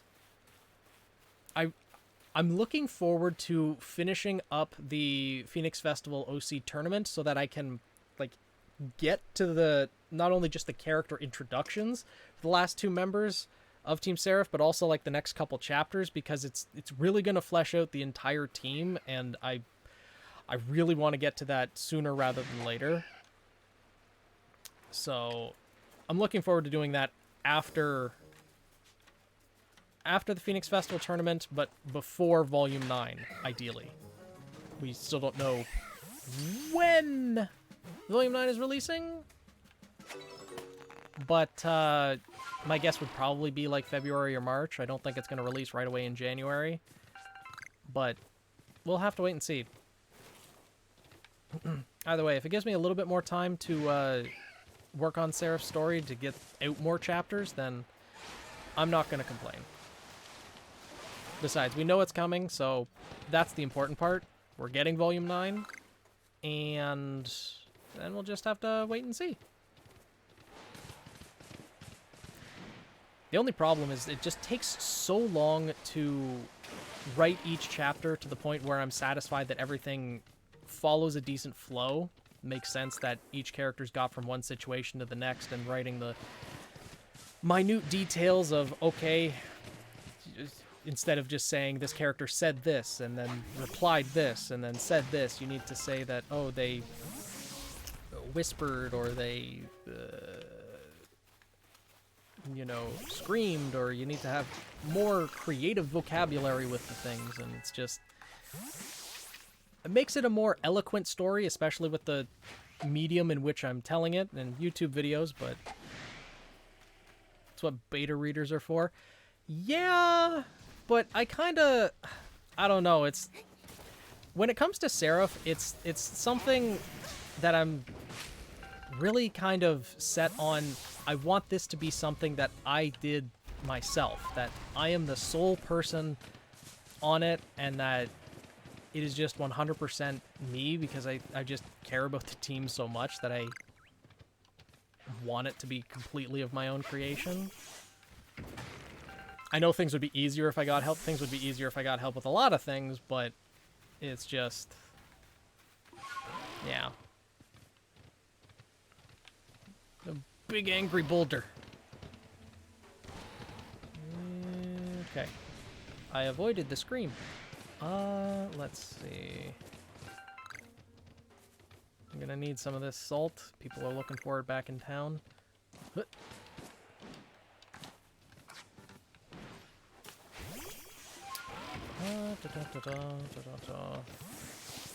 see. Ooh, it's almost nighttime. Perfect.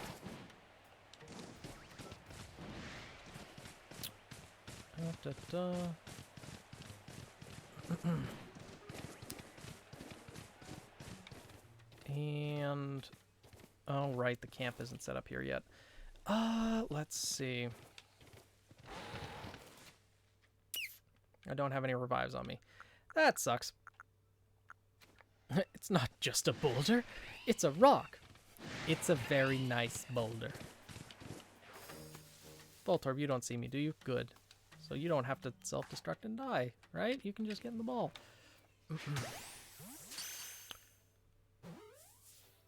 It's absolutely a passion project, yeah. I hate that it takes me so long to get a chapter out. It's because I'm just working on so many other different things in between, but trust me when I say I have the entire story planned out for like 3 volumes. So like, I have the story itself like planned out. It's just writing the in-between stuff, the technical stuff of it. That is the difficult part. So there's tons more Seraph coming. It's just takes time. Yes, get angry.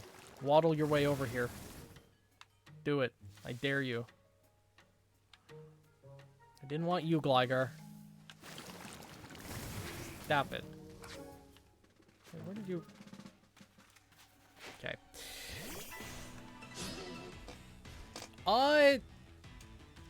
Simple storyboard, maybe.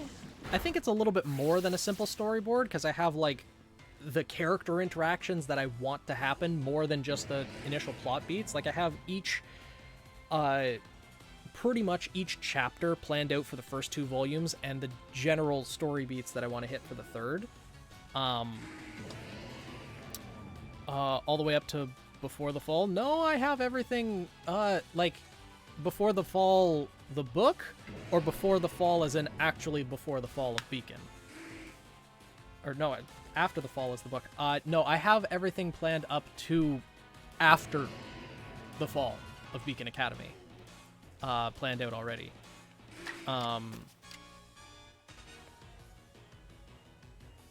Like, I have a lot planned out. I know how things are going to happen when the fall of Beacon happens, what's going to happen with Team Seraph, what's going to happen with Vacuo, and like everything that's going to happen in that story. Glider, you pain in the ass. And yeah, okay.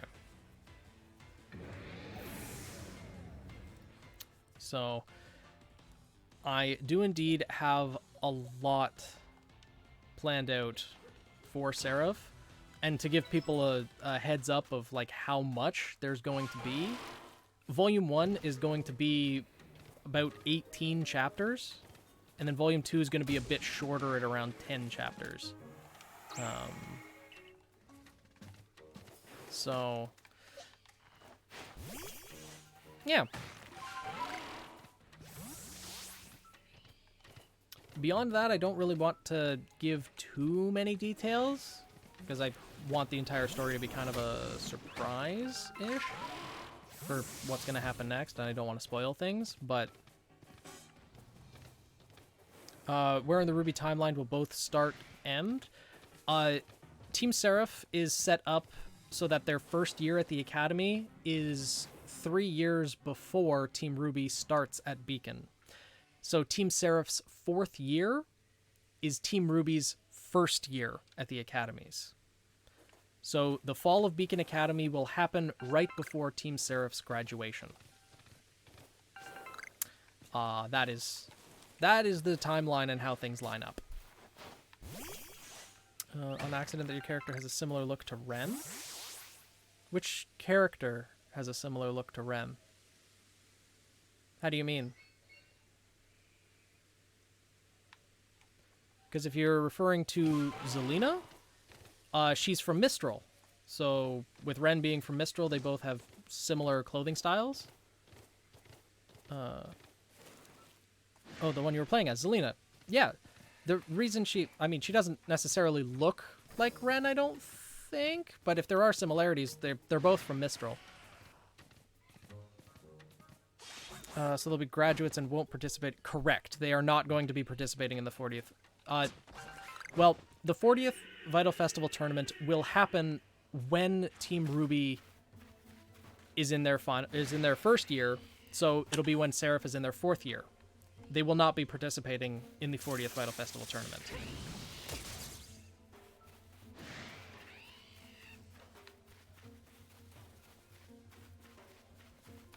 Yeah.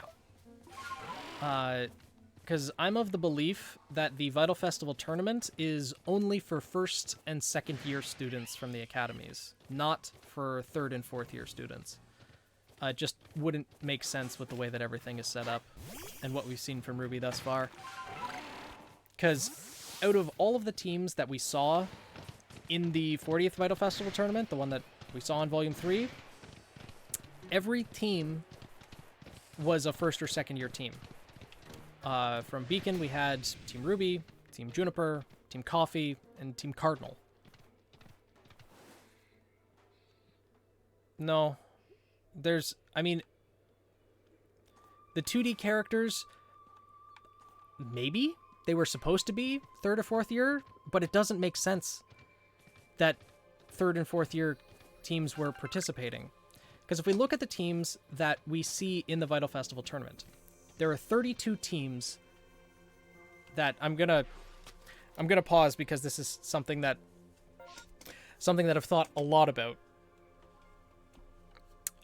Yes, we did get confirmation that there are 4 years at the academies. It goes into it more in After the Fall and Before the Dawn, that it's blatantly said in Before the Dawn by Yatsuhashi, or thought by Yatsuhashi, after the teams are being rearranged as part of the plot of that book, that since they're making teams of students of all years, like, you could have a first year paired with a third year and a fourth year on the same team.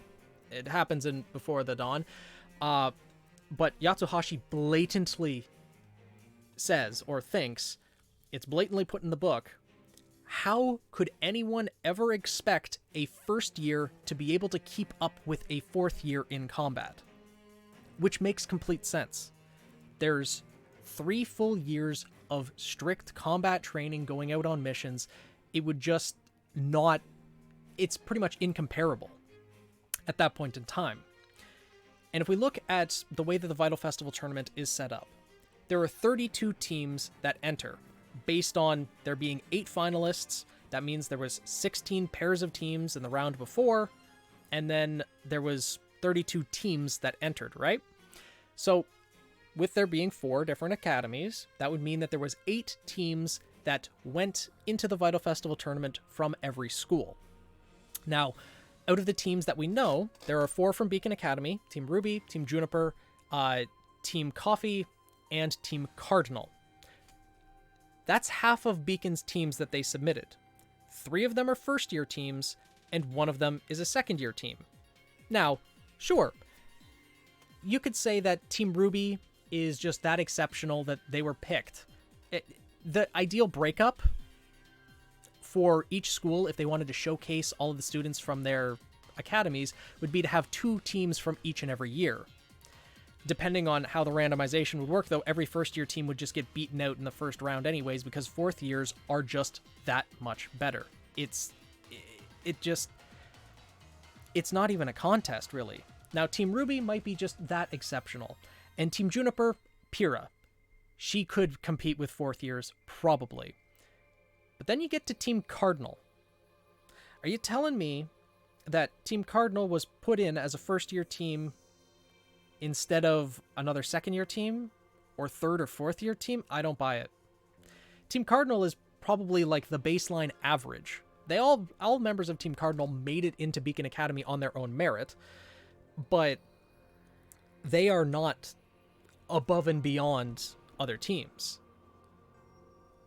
Team Ruby had no problem beating the Aesops, but that's Team Ruby. There's protagonists there.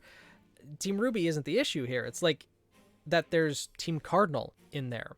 And then, since in Before the Dawn, a lot of the characters that we encountered in the Vital Festival tournament are fourth years at that time, we know that they were either first years or second years, like they were still attending Vacuo or Shade Academy, so we know that all of the other teams from the other academies are all first or second years as well. When we see Team Auburn, that was initially from Haven Academy, they're now at Shade. They're still attending Shade Academy 2 years later, meaning that they were a first or second year team. Same with Team Indigo, that was initially from Shade Academy. Same with Team Bronze from Shade Academy. Same with Team Sun. Like, they're all first or second year teams. There was not a single team that was introduced to us that was a third or fourth year team. And that makes sense. It is a tournament that is meant to show how the training of each of the academies goes.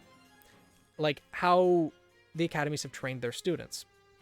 To me, it would make most sense to showcase how much progress the students can make in their first and second years. And then in the third and fourth years that you are at the academy, your goals would mostly be learning how to take missions, learning how to, like, your first 2 years at the academy would be learning how to fight as a coordinated unit.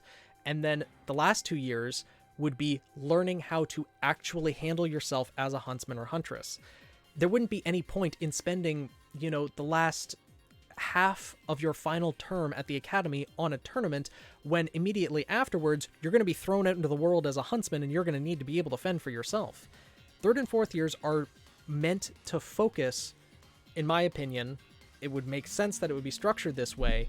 They are meant to focus on going out on missions, studying like what it means to actually be a huntsman rather than focusing on the tournament, because it would just be such a mismatch to have first years against fourth years. And in terms of Team Ruby beating the Aesops, there was a few things in their favor at that time. The Aesops were without their leader, who they really depended on, because the Aesops in and of themselves really had a hierarchy of command that, you know, followed from Ironwood to Clover to well, it was Clover who commanded them, and then they had really nothing else after that point.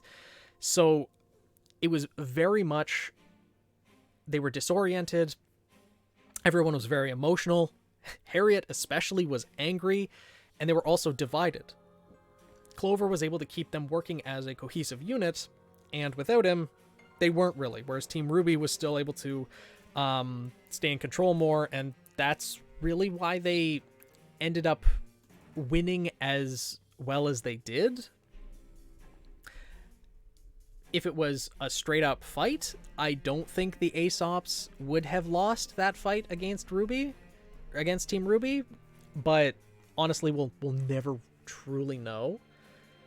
Either way, the Vital Festival tournament, as it was pitched to us, Team Coffee took plenty of beacon classes, participated in the Vital Festival tournament, and took out a mission or two, on top of also being supposed to plan a dance.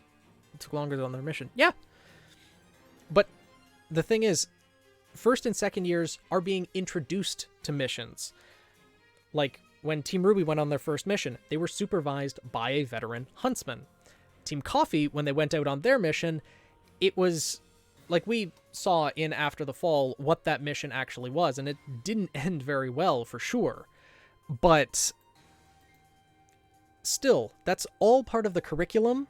What I'm saying is that the curriculum for the third and fourth years is going to be more focused on going out on missions, because that would make sense. That is what a huntsman's job is meant to be. Rather than going through and studying in class, there would be a lot less of written assignments and more going out on missions, being successful in missions, and accomplishing things of that nature so that they are actually ready to go out and be huntsmen and huntresses. That's my take on it, at least. But we don't have any proof of that yet.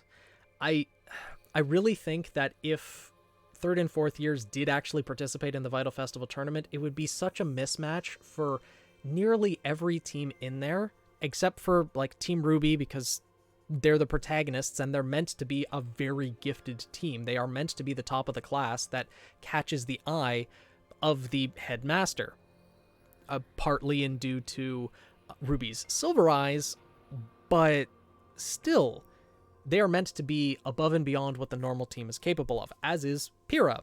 But then you have Team Cardinal that was put in there as well. Granted, from a production standpoint, they already had the models of Team Cardinal, already had the assets, rather than creating an entirely separate team that they didn't have time to introduce. They just went with Team Cardinal in the tournament, which makes sense.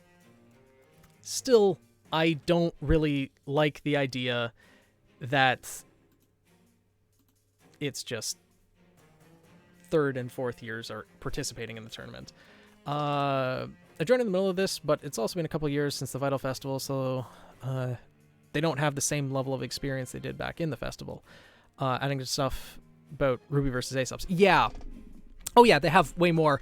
The conversation initially started off as me saying that the Vital Festival tournament, the only participants that are taking part in it are first and second year students, that there aren't third and fourth year students participating in the tournament. And then it came up with Ruby beat the Aesops. They're that experienced, but they are a gifted... that would explain why classes seem so empty in the early volumes. Yeah. How's it going, Bionic? We're having a discussion on the Vital Festival tournament. Namely, I'm saying that it would make sense that the Vital Festival tournament is only for first and second year students of the academies, not for third and fourth year students. Because of what we know and because of the difference in power level between fourth year students and first year students. For nearly every team, it would be such a mismatch that the first years would just get steamrolled in nearly every situation. But for showcasing what the new students are capable of, it would make sense that there's only first and second years. Yeah.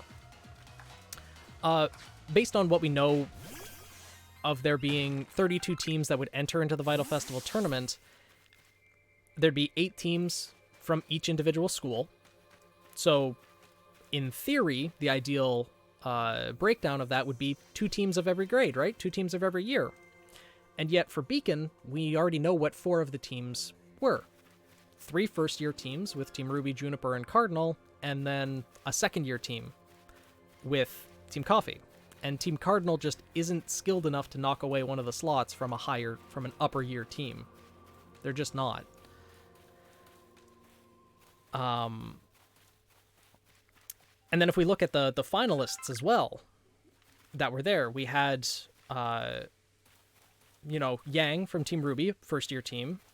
We had Sun Wukong from Team Sun, a second-year team.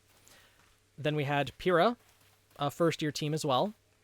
Then we had Penny, likely a second-year team, given that she was probably the same age as Team Funky, or meant to be the same age as Team Funky. Then we had Mercury. And Mercury and Cinder's team was probably meant to be a second-year team as well. Oh, that's a level 56 Graveler. Great. I'm just going to leave that alone. Fourth and third years do participate in the Vital Festival. It would probably be, a separate section of the tournament.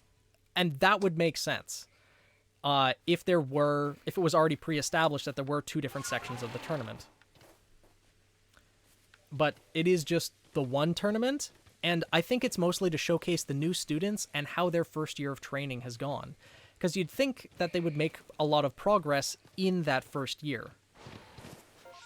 Be able to grow a lot more than they were capable of at the combat schools in their first year at the actual academies. And I think that is overall the purpose. And as I mentioned previously, given the curriculum and the progression that a student would have to make through the Huntsman Academies, it would make sense that in their last 2 years, in their final year especially, their 4th year, they would mostly be focusing on just taking missions, because that's what they're going to have to do on their own without the support of their teachers, without the same reference material that they're going to have once they graduate. It would just make sense. The same with how in Team Seraph's story, I was describing how the curriculum was like at the combat schools. How in their first years, they're trying to get everyone pretty much on the same level with having their aura awakened. Because people, when they first go to the combat schools, not everyone's going to have the same experience. Not everyone's going to grow up with parents who are huntsmen. Not everyone is even going to have the same end goal of becoming huntsmen. So in their first year, they would focus on just general combat, figuring out what weapon works best for their style of fighting, as well as awakening their aura. And then their second year is when they would focus on actually forging a weapon. And then their third and fourth years would be when they actually learn to fight with that weapon, learn how to combat Grim, learn different fighting styles. And then once they get to the Huntsman Academies in their first years, that's when they actually learn more about the Grim, learn, have history courses, as well as start taking on missions, start taking on actual huntsman work. More advanced aura techniques, more advanced combat. They would then be able to showcase those things that they've gained, the skills that they've learned, in the Vital Festival tournament. And then once they get to their third or fourth year in the Huntsman Academies, then they would start taking on missions. Like, much more heavily, learning what it is to actually be a huntsman or huntress. It just makes sense that way to me. And if it was different, I'd be curious to know how it would be different, and how it would actually make sense for it to be different so that students, when they graduate, are actually ready to become huntsmen and huntresses. Otherwise, if you don't properly prepare the students for what they are going to face, there would be a lot of casualties in Remnant. I mean, there already are, but, like, more than normal. Like, more than what would be feasible to have a continuous population in Remnant that would stay stable.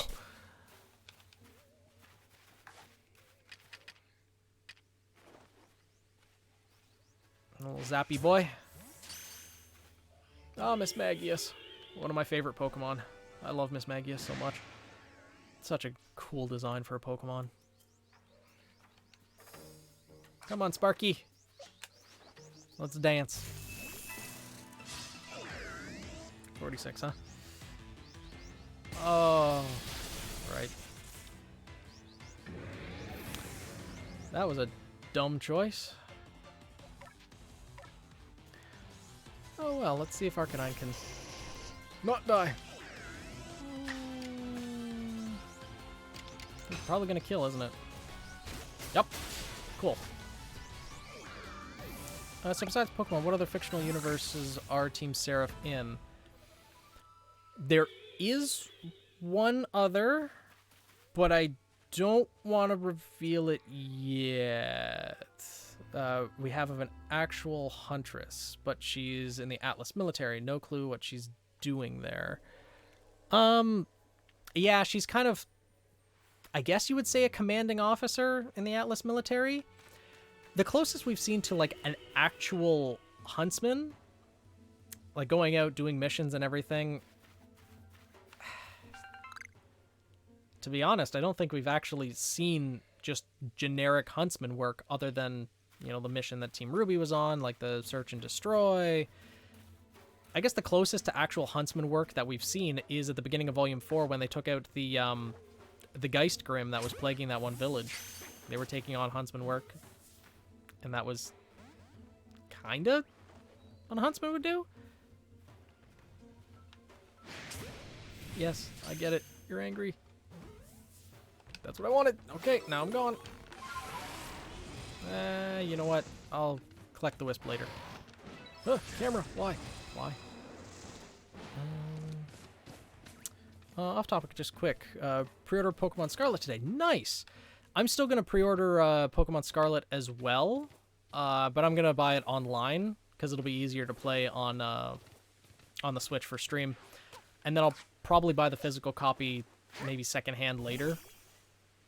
But we'll see. Headcanon that Winter is there just to spite Jacques. It might have been her quickest out to get away from the, well, under his thumb, honestly, which would make sense.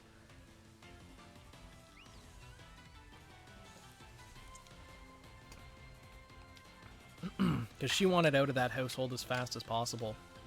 And she rose up the ranks, I think, in part because Ironwood chose her to be the next Winter Maiden. Because we do know that to become the next Winter Maiden, or to become a maiden in general, you need to still have your youth.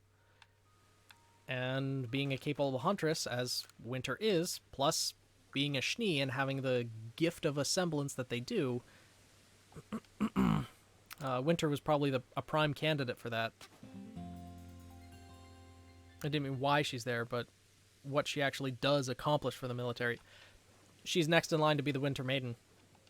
And she's kind of a commanding officer. Because we do know that Winter outranks Harriet. So she's probably of an equivalent rank that Clover was. Team leader, higher officer, or commanding officer in the military. That's pretty much it. We know she's not in research and development, that's for sure. Because she's definitely a combat unit. Or combat personnel, I should say. But, yeah. Winter is essentially the Glinda of Atlas. Because there's Ironwood and Winter, Ozpin and Glinda, There's Headmaster Theodore and Professor Xanth Rumpel. But good old Leonardo Lionheart never had his Glinda. Or maybe he did, and at the fall of Beacon Academy, when Leonardo Lionheart said that we lost many good teachers and instructors, huntsmen and huntresses from our very own school, when he was talking to Crow in Volume 3, or Volume 5, maybe his Glinda was one of the ones that perished, or that Leo allowed to die. Which is kind of dark to think about, but given how cowardly Leo is, it wouldn't surprise me. Yeah. Well, Tyrion or Hazel killed Leo's Glinda, but with Leo's permission. You're doing all right there, buddy. We can also make a guess about Huntsman work due to the assignment, given the respectable Huntsman known as Dudley and Dee. Yeah. Like, we've seen a lot of the Huntsman mission boards in throughout Volume 2, because there's Search and Destroy, there's probably protection missions like Dee and Dudley were on, like guarding the train or guarding different shipments. Dust shipments, for example, would need Huntsman protection. Just shipping goods from one kingdom to another, escort missions, taking out rogue Grimm that would roam into a person's territory, like, is most likely somewhere in skill level above Velvet or Pyrrha and below Winter Tyrion or one of the Aesops. Yes, but that is also a big gap between Velvet or Pyrrha and Winter Tyrion. Because Pyrrha is extremely skilled, but we have to remember she still is a first-year student. In her first year, like, if we took any of the students in the first year of, like, the first 3 volumes and paired them up against the Aesops that we know now, I'm pretty sure the Aesops would beat them pretty handily.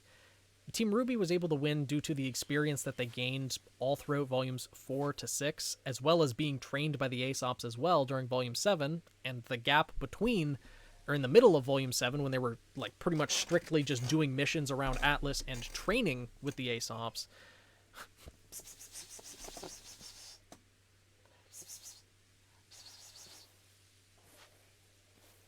He doesn't know what's happening because I never do this to him.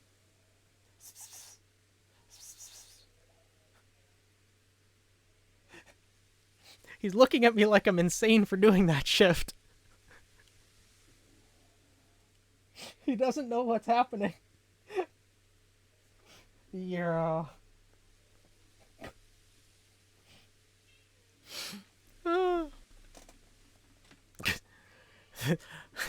Do not give him that crown.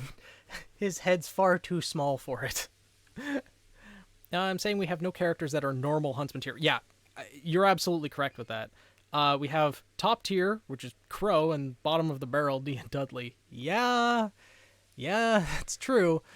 Like, you're right, the only real huntsmen that we've encountered are, like, the best of the best with the Aesops, the legendary huntsmen like Crow, Maria Calavera, like Winter Schnee, or headmasters, or just professors at the academies. Like, we just have the best of the best, pretty much. Just buy a tinier, cuter crown. If he would actually wear a crown, I'd be game for that. But I don't think he would do very well wearing a costume or even just props in general. Welcome to Moonview Arena, the seat of Lord Electrode. Melly, leave me alone. I know I've not exactly been supportive of you reaching this place. Really? You don't say. But a part of me did hope you'd make it. Sure. Call me contradictory all you like, Galaxy Grunt, but such is life. Embracing the complexity of both ourselves and the world can only help us grow.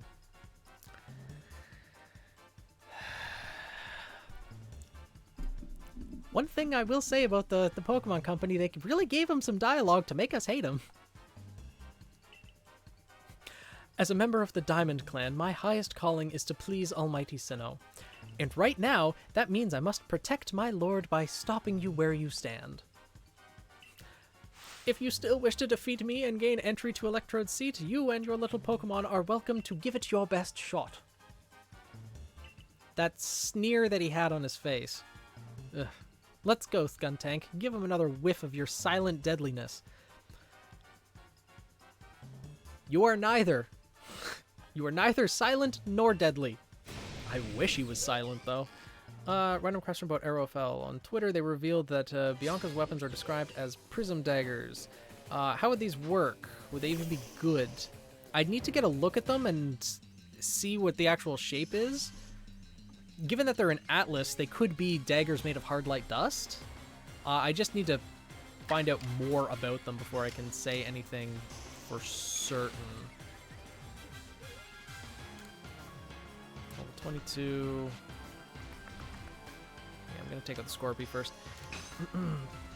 Ironwood is barely Crow tier, but was strong enough to survive a 2-team onslaught of attacks until his aura broke. Like, Ironwood, he's not quite... I'd say he's still in the same tier as Crow, but he's just like Crow's...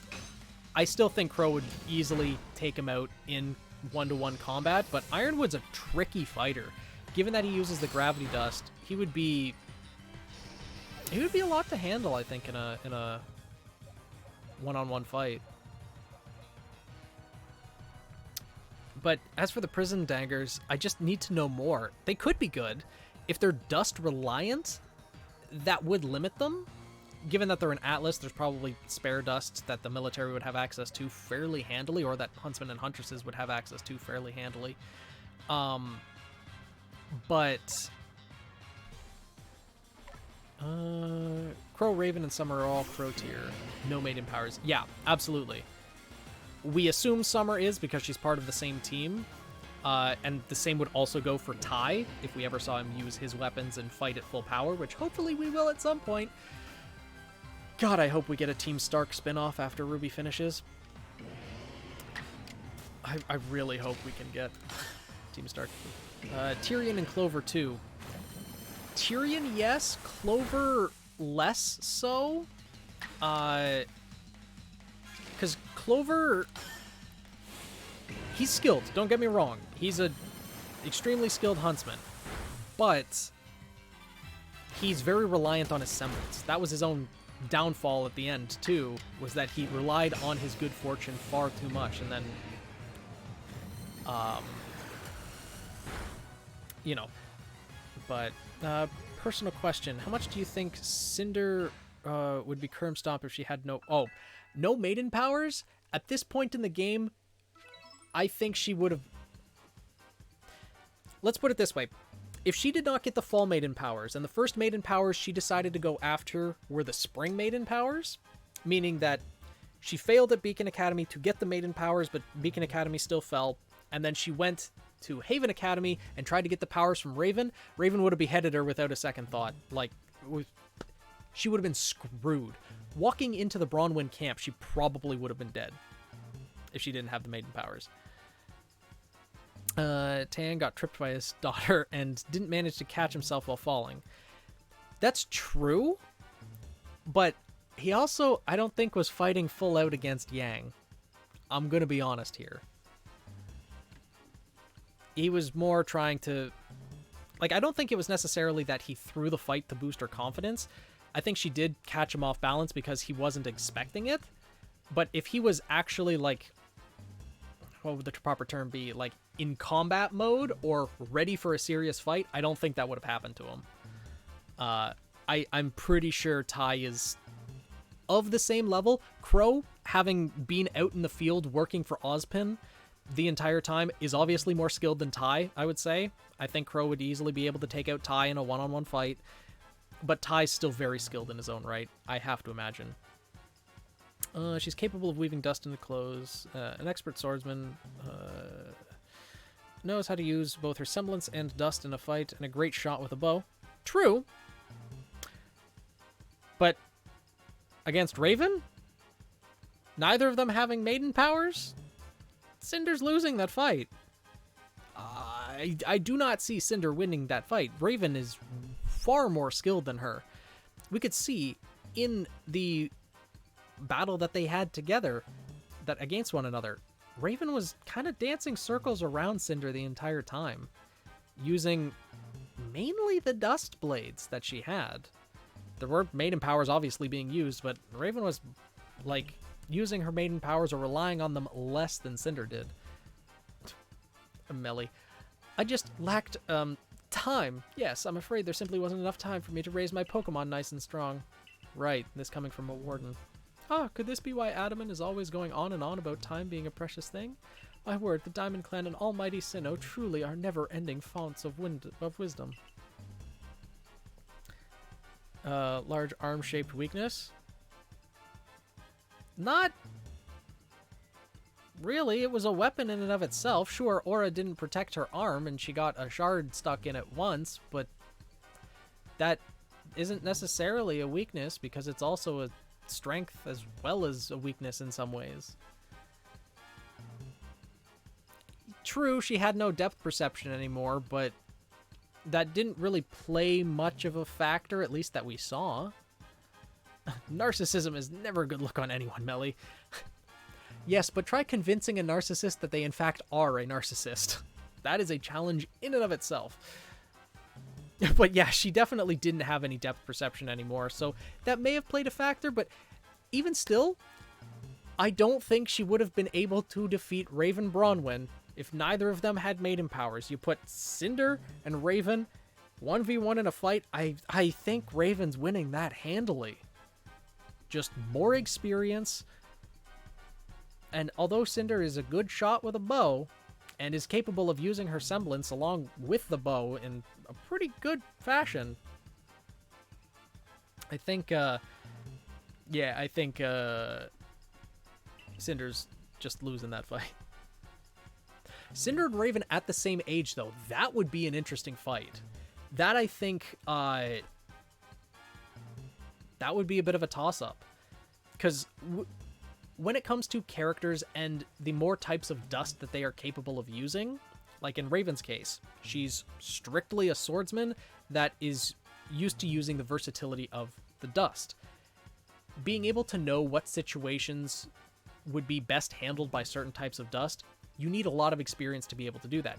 At the same age as Cinder, she wouldn't have that same experience that she has now. That would be a lot more even of a fight, I think. I'd also put it on Raven as she's more versatile than Cinder. Yes. Yeah. But with less experience, it'd be interesting to see who wins. She really needs to have a metal blade in that same sheath too. Yeah. The unfortunate thing with dust-forged blades is that, as we saw in the fight between Cinder and Raven, they have the tendency to shatter. So that would be the openings where someone could land a hit on Raven. As long as she has, like, a full dust blade out, you're probably gonna find it very difficult to land a hit on her. But if you can just target the blade, shatter the blade, by the time that Raven goes to, well, get another blade, she'll probably be open for a few hits. I've completely Melly, you're useless. We need Electrode's favorite food, and you have completely forgotten what Electrode likes. You're useless as a warden. Wipe that smug look off your face. You're useless. Oh, what's the matter? Upset? Too bad anger doesn't make bombs. Melly's really giving you the runaround, isn't he, Zelina? Adaman, punch him. Punch him so hard that he stops speaking. Just, throat punch him. Just right in the throat. Don't have to hear his voice anymore. Guess it's my fault for not telling you in advance what Electrode likes. So here's the... Oh my god. Adaman! What now? I could hear you just now, Are you really going to tell this little noodle what she needs to find? Just like that? You little weasel. Lest we all forget, you're the leader of the Diamond Clan. Why do you bother with these galaxy louts? Use your eyes, Melly. Haven't you even looked at your frenzied lord? Don't you feel even a twinge at how it suffers, fighting to control the energy that's bursting out of it? I see nothing but a Pokemon overcome with joy at being among Almighty Sinnoh's chosen ones. Anyway, it's not like trials and suffering are always a cause for doom and gloom.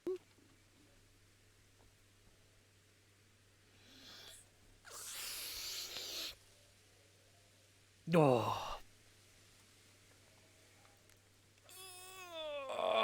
Sure. Yeah, uh-huh. Sure, Melly. How about you go in and face that trial of Electrode yourself? Please. I would love to see that happen. These things exist to help us grow, yes. Suffering exists to help us grow. Good. I'll get right on that. When does your suffering begin, Melly? Please. Can it begin now? I'm sorry, Melly. I can't write these frenzies off as some trial from Almighty Sinnoh. That's why I'm doing my best to help out Zelina here. This is bigger than what team or clan we belong to. Adaman, you Chad. Absolutely. Oh, and by the way, I wasn't just going to tell her that she needs crunchy salt. I was going to go right ahead and give it to her. Because Adaman has his head on straight. Ugh. I would like to put his head, like, just on a pedestal under the ground. AKA a tombstone. Like, this man is just, at the end of the day, let none say that the great Melly shirked his duties as a warden. You didn't even know, or you claimed to not know, what your lord that you are supposed to serve even likes. You've done nothing but shirk your duties as a warden, you little sleazeball. How do you think the timeline would have changed if Tai died and Summer was the main guardian of Ruby and Yang instead?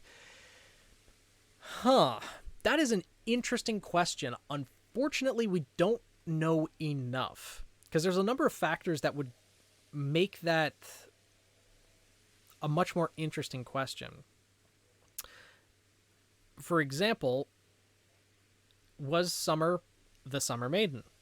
Or is Summer still the Summer Maiden if she's alive somewhere? If Summer survived instead of Tai, I feel like Summer would have started training Ruby a lot sooner, or let her in on the fact of the Silver Eyes existing.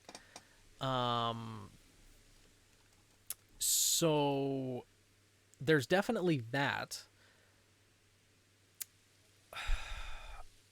But beyond that, we'd need to know more about Summer to be able to say for certain. We know that she was a very kind person. Perhaps even Summer may have sheltered Yang and Ruby and not wanted them to become huntsmen. Because we know from the lyrics of Red Like Roses that Summer tried to shield Ruby from the truth of Salem.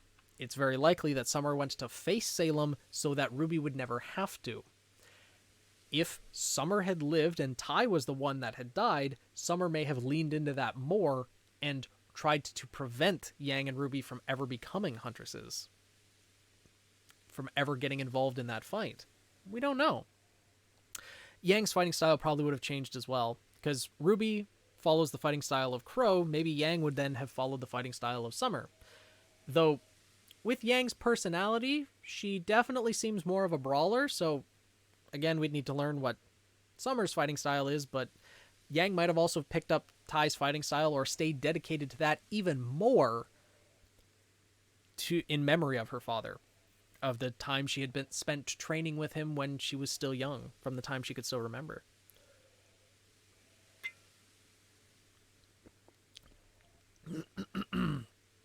The fact that Ingo, someone not from Hisui, is a better warden than Millie. Yeah, no kidding, eh?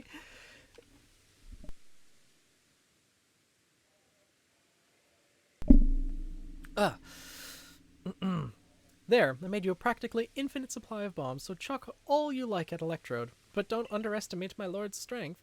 I very much doubt the likes of you can quell it. Thanks for the vote of confidence, Melly.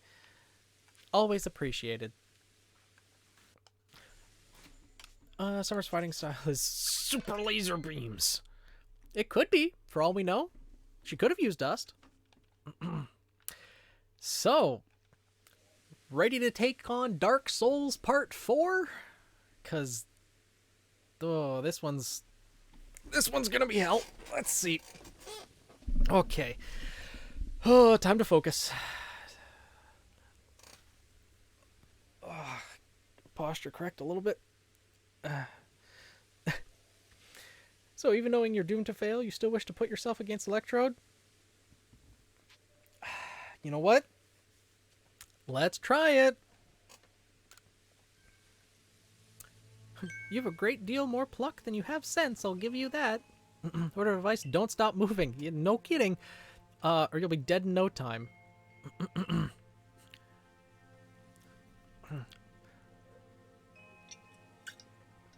I got it. Thank you, Daisy. Oh.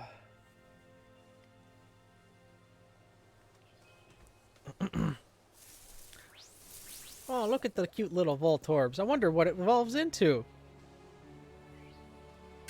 Oh dear lord, it's massive. And he's not happy. Oh boy. This fight sucks. I'm gonna be honest here. I might die once or twice.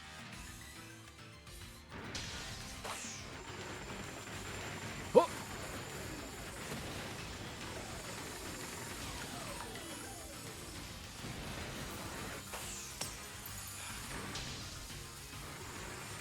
Yeah, there's no way to get rid of those.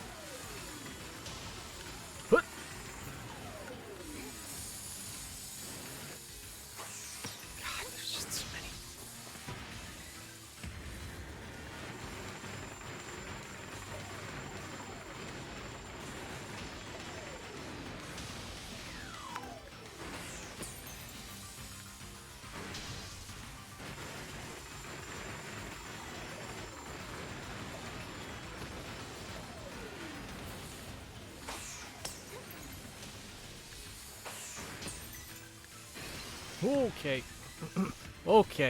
Okay. Let me out. Let me out. Let me out. Let me out.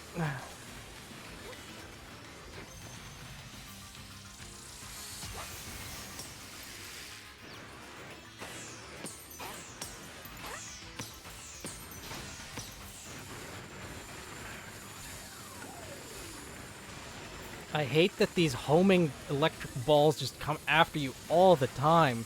This makes it such a pain. Why? I love how it's just, you know, making it rain Voltorbs that are just dying on impact.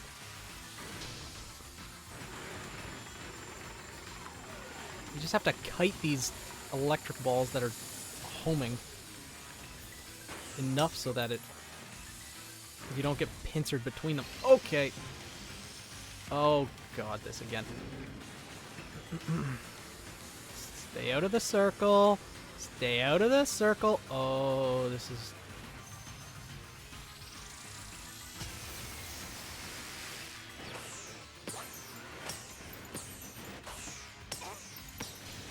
Okay.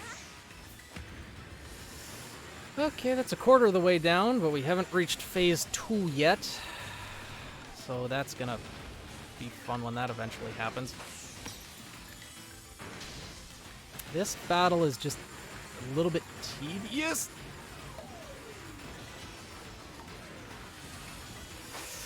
But we'll see. Hey. He's shaking. He's so mad.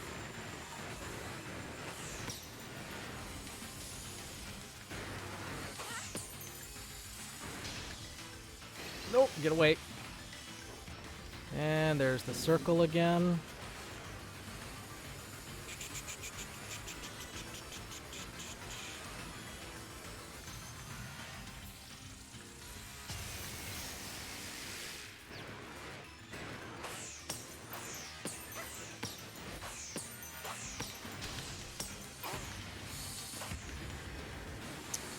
we've got it down less than half, so I'm guessing phase 2 starts soon?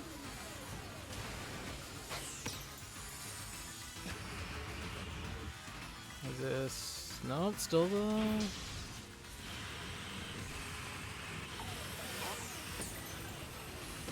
Well... We just have to keep going around in circles, avoid the little bombs, and just slowly whittle it down. And there's the green ones. Green ones are faster. Oh. Get out of... Oh, this is not gonna end well. This is not gonna end well. Let me out. Let me out. Let me out. Let me out. Let me out. Let me out. Okay.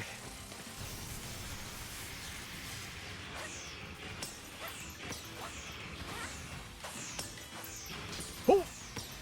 Okay. Hi, Cat. Yes. Hi. You have a lot to say. Can you maybe say it later? Please? It'd be very much appreciated. I'm in the middle of something. A giant ball of electricity is trying to kill me right now, Cat. Maybe there's a better time. Cat, this is your fault. I blame you.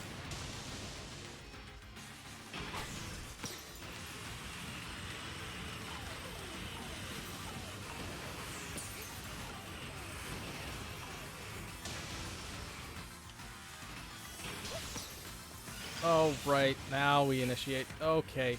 Okay, okay, okay. Let me out, let me out, let me out, let me out, let me out, let me out, let me out. Oh god, this is gonna end badly.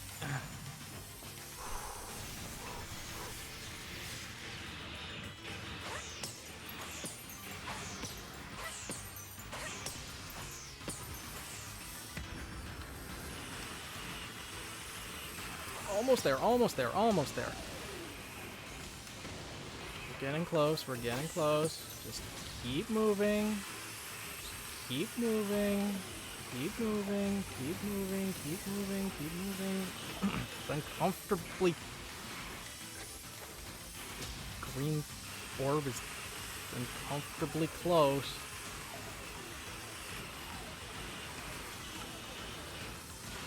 Greed. Greed. Can I throw it? Nope. Okay. There we go. Just me or the circle getting larger in this second phase? Let me out. Okay, this should be... Whew. Okay. No, yeah. That was a little bit of purgatory. Ugh. Only took one hit during that entire fight. That was pretty good. Ooh. It just... In this one specific instance, Melly had some good advice. Never stop moving. I'm surprised I only took one hit during all of that. Unfortunately, even though Electrode is quelled... Oh, more soap! We got the yellow one! Is that the full rainbow already? Hey, Tony, how's it going? It's going pretty well on this end. We just got another bar of soap from a giant electric ball, and we didn't die to Dark Souls today. So it's going pretty good. Yeah, Melly, good advice? Shocker. I mean, statistically, as long as he keeps blurting things out of his mouth, one of them's gonna have to be accurate, right? Man never shuts up, so eventually. Oh, for shame. What an utter calamity. Speak of the devil. Also, you were very noisy. You tried to distract me. It was because of you, Cat, that I got hit once. Yeah. Lemon scented. It's quite a shock, I assure you. How fresh you'll be after using this soap.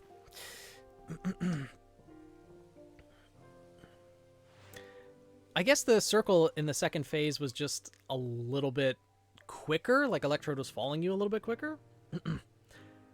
I agreed to make those cursed bombs, yes, but now Almighty Sinnoh's precious blessing has vanished forever. It's just so unbearably sad.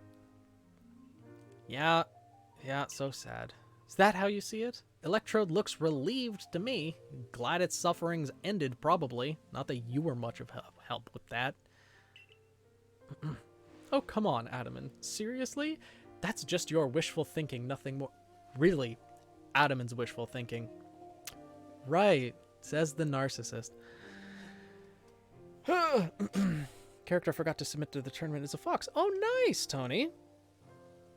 Fox faunuses are always interesting. Meow. What was the kind of like fairy tale inspiration, or what was the inspiration for the character's design?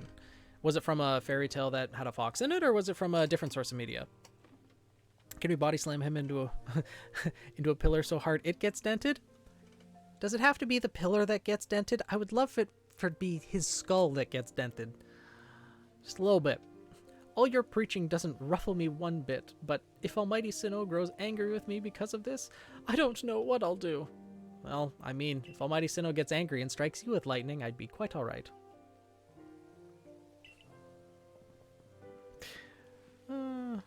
As one with two, I gotta agree. There was an original character. Oh, nice! Steamroller to help. Now, what did you bother coming back for? How dare you say that to Ingo? He's a precious little cinnamon roll with no memories. Melly, you get lost. Only to say that I recalled some things after Zelina did me the honor of traveling with me. Things to do with a world where I believe I lived before my memories were lost. Most people there caught Pokemon, lived with them, formed supportive partnerships with them. And then there were the Pokemon trainers. The ones we called Pokemon trainers were truly devoted to their craft. They always looked towards the next challenge, and had Pokemon battles every chance they got, all to help themselves and their Pokemon grow. Oh, let's see.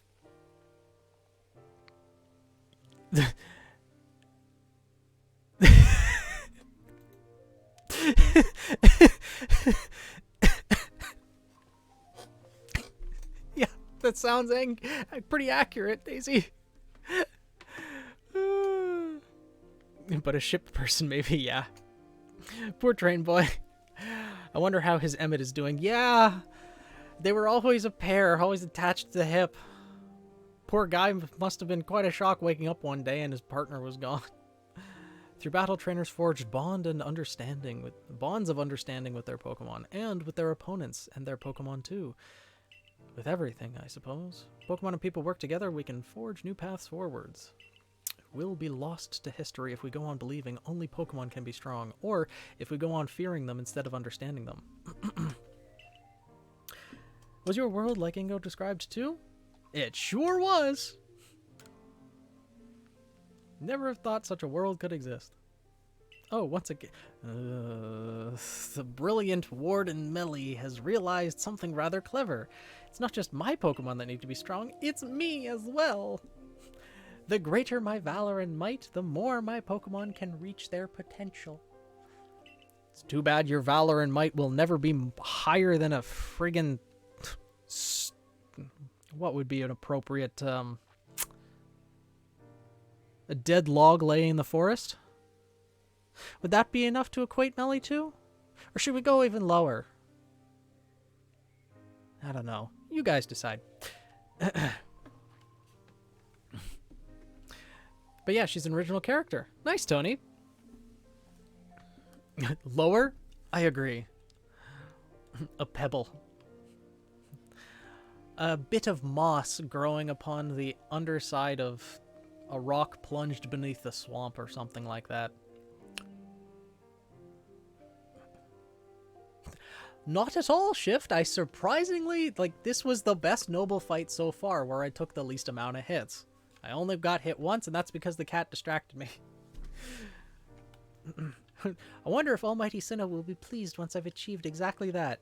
You can try your entire life, Melly, as long as you have the god complex that you currently do. I don't think you'll ever reach heights enough to impress him. Share with me again the wisdom that Almighty Sinnoh passed down to our clan. Alright, alright. Open your ears, shut that big mouth. If only it were that easy. And listen well. Give not into sorrow, give not into anger. Offer only friendship to those around you. Well, Melly's already failed. Give not into sorrow, give not into anger. Bring not almighty Sinnoh to sorrow. For that is when time's flow will cease. Interesting. Almighty Ember?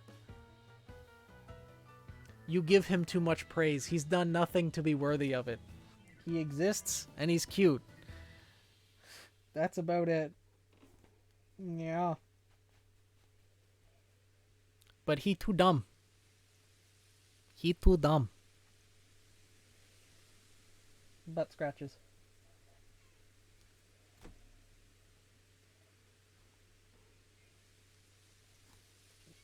Yeah. Please, all of you, do your best to run towards the destination at an even higher rate. Of course, your higher state is clear, Zelina. It surely lies with the next lord. Now it's time I really make the complete return trip to Jubilee Village. Perhaps someone like Zelina. To show that Pokemon need not be feared, the people of Hisui will find new tracks forward. Oh, the cat emotes! No! I mean, the funny shenanigans he gets up to are just eating, sleeping, trying to attack his own tail, and then repeating. Oh, and I forgot. Meowing incessantly.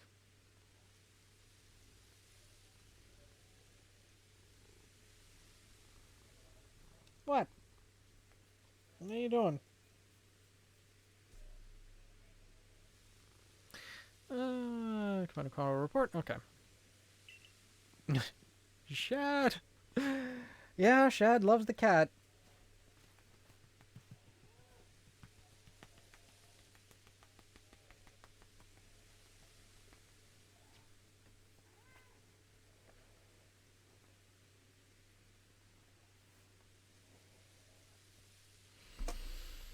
Yeah. Really wants from us. Created everything that there is. Going to polish up. Yeah, right. Okay.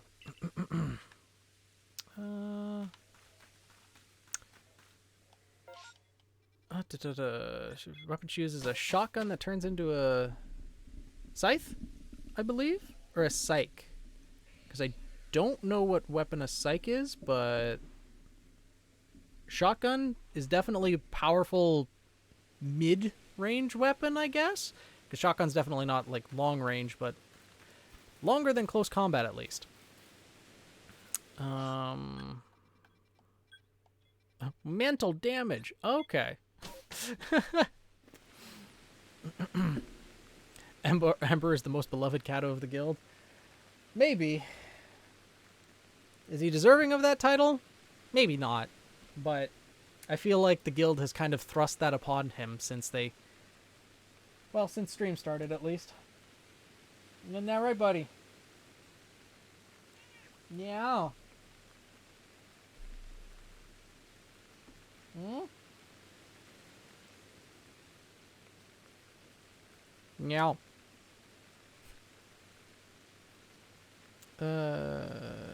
Psych was one of the good mid-2000s shows? Huh. When she's shown in moderation.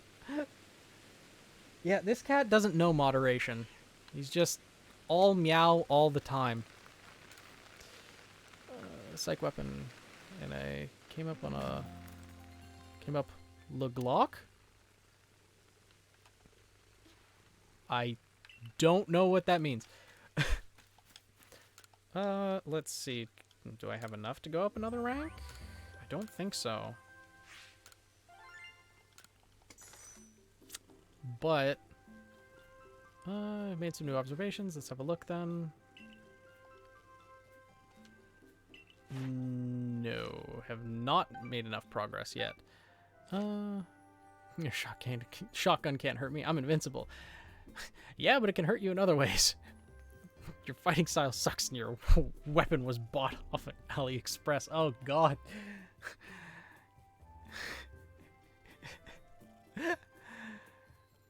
Oh, just a Glock 17. Okay. Huh.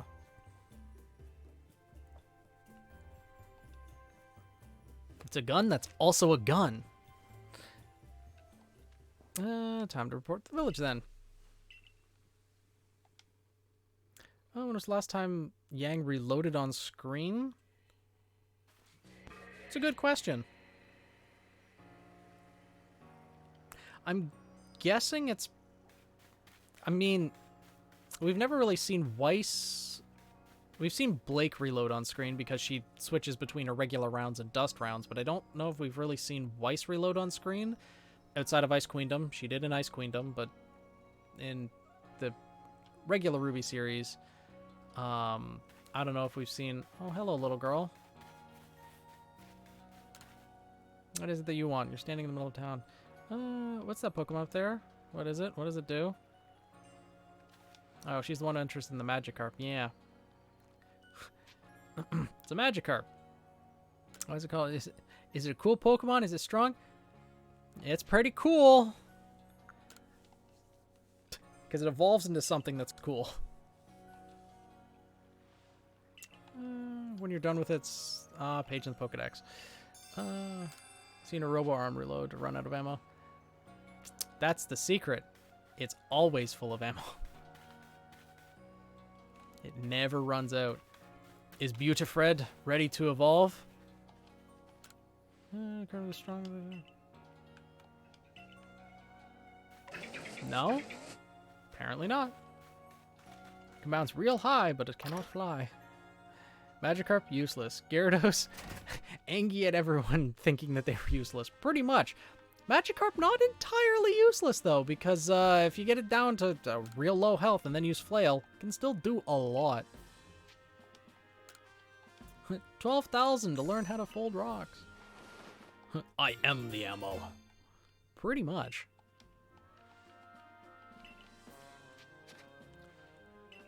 Let's see here. Alright, well. No, I need to go downstairs. I'm not going to report to Kamado yet, because I think I want to try to do a bit more research to get up one more star ranking. But we need to talk to this guy. Because he needs crunchy salt.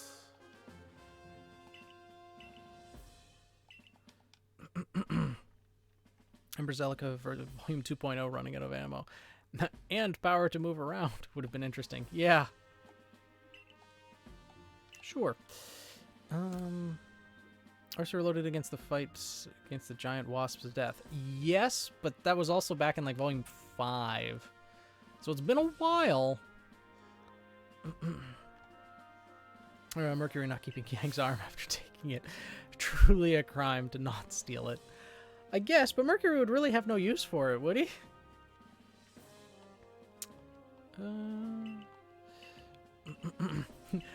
What salt is not crunchy? Is there a chewy salt? I mean, there are many different salts out there. Since all of them are crystals, I would imagine none of them are chewy, but the physical properties of different chemicals and structures can be quite the mystery indeed.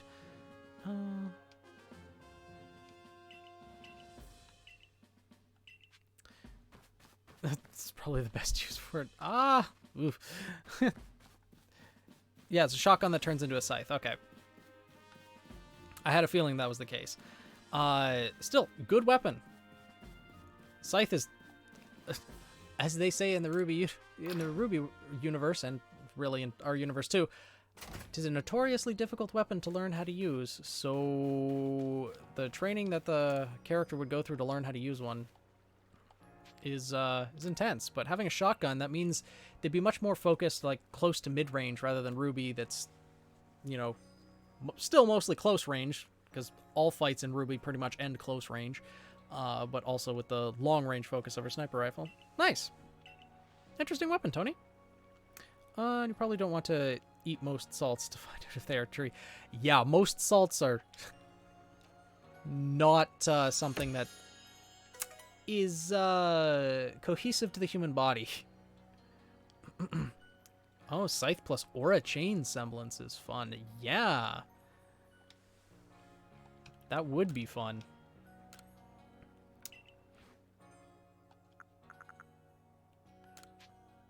I don't think I can even make these yet, but I will take them.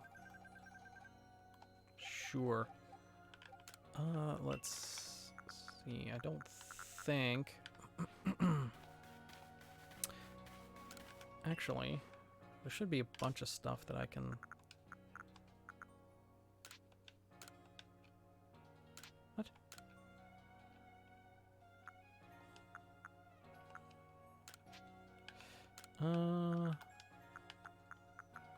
Let's sell that. Let's sell that. Not much else. Okay. Well.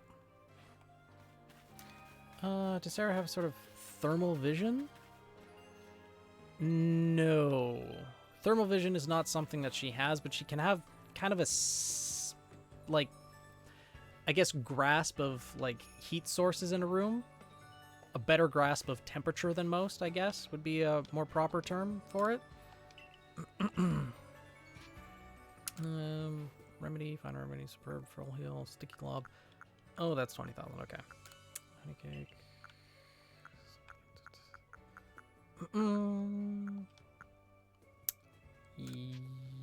Yes. Cool. Blade with Scythe has electricity going through it. Ooh, nice. So people can shock, can be electrocuted, and sliced up at the same time. Being able to sense nearby heat sources is a logical evolution of heat-controlling semblance.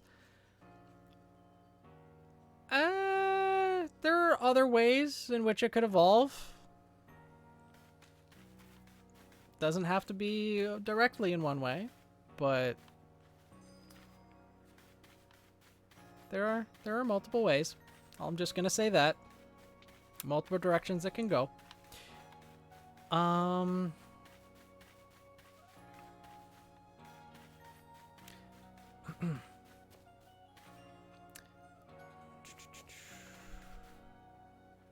Ruby Dragon rounds.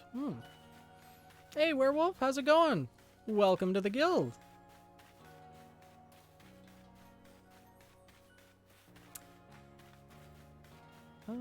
Let's see. Phoenix Knight 7. Interesting spelling. But yes, that is I.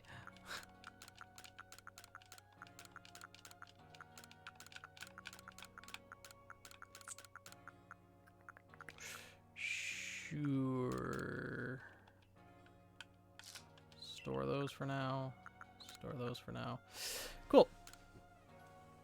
Just seeing how wrong I can spell it. I mean, to have it still be kind of understandable of what it is that you're referring to, I don't know how much more off the beaten path it could get. Welcome me to don't get where you press the button and think, haha, funny. Maybe a little bit. Let's see. Sure, let's go back to the Highlands.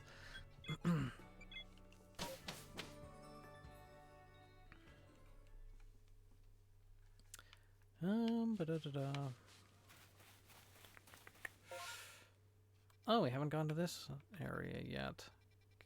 Cool. Let's go. Let's go up this way.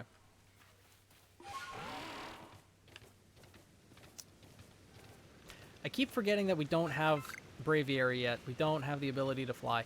Okay.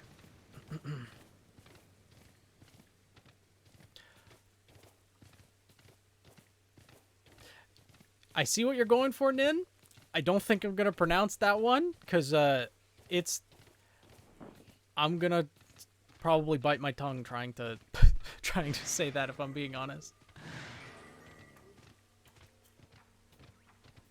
But, yeah, breaking it up into more words does give more options for how it can be spelled.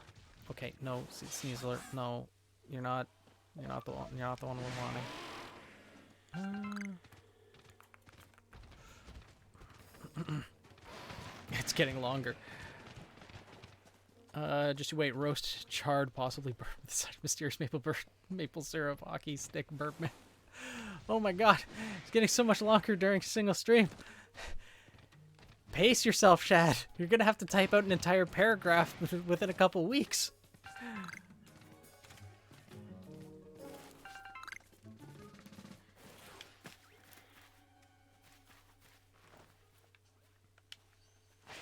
More. Daisy. No. Too much too quickly could be overwhelming.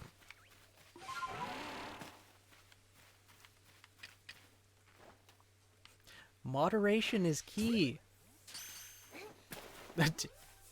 Daisy, yes. Yes, Daisy, you do live for chaos. I think many of us in the guild do understand that fact.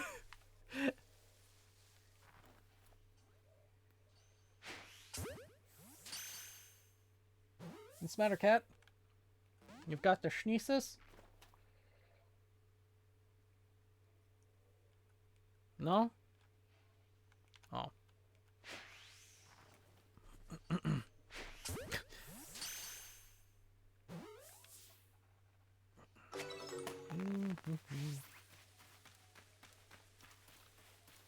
Look at all these chickens.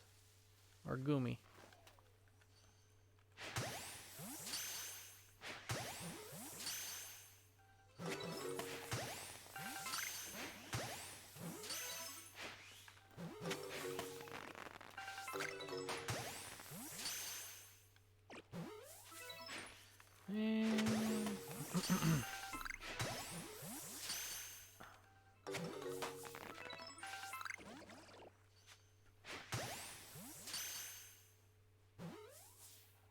Oh my god, more are still spawning?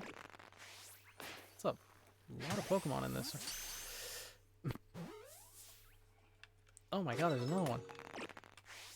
Wow. There's a lot of them that'll spawn. Okay. That seems to be the extent of them.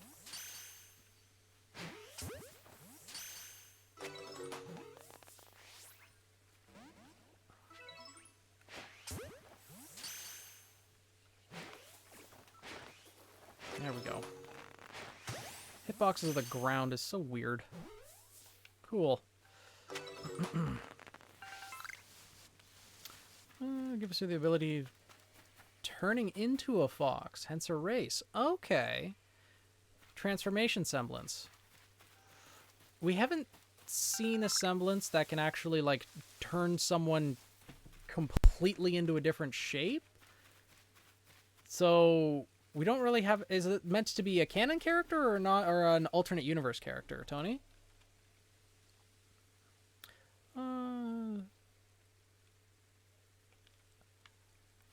Because we just haven't seen a character that has, like, that drastic of a transformation.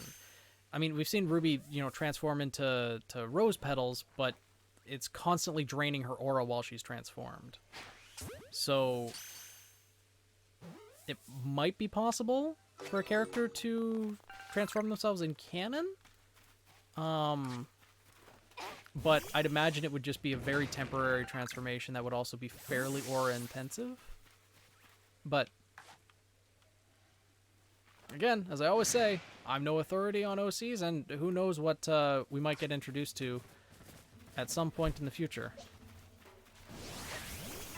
Because the closest we've seen is, oddly enough, Phoenix Nemian, the character from the Grim campaign, who has kind of a Hulk-like semblance, who, upon getting angry, kind of semi-transforms, just gets really buff, like the Hulk. And that'd be the closest we've seen thus far, because technically Phoenix is a canon character, but... Okay. Poison is not very effective against rock. I was right. See, I know my type matchups. Cool. Ah, yes, Beast. Or as I call it, just Hulk mode. Yeah. Night, Daisy. Oh, yeah, it is almost 11, huh?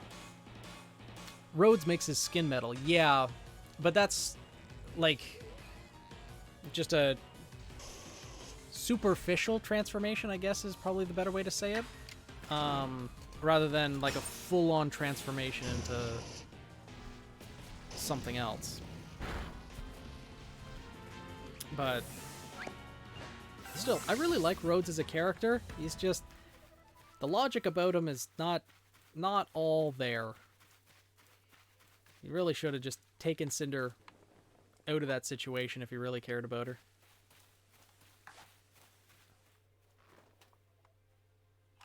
And also not just hand her a blade and expect her not to fight back against her abusers. Like, really?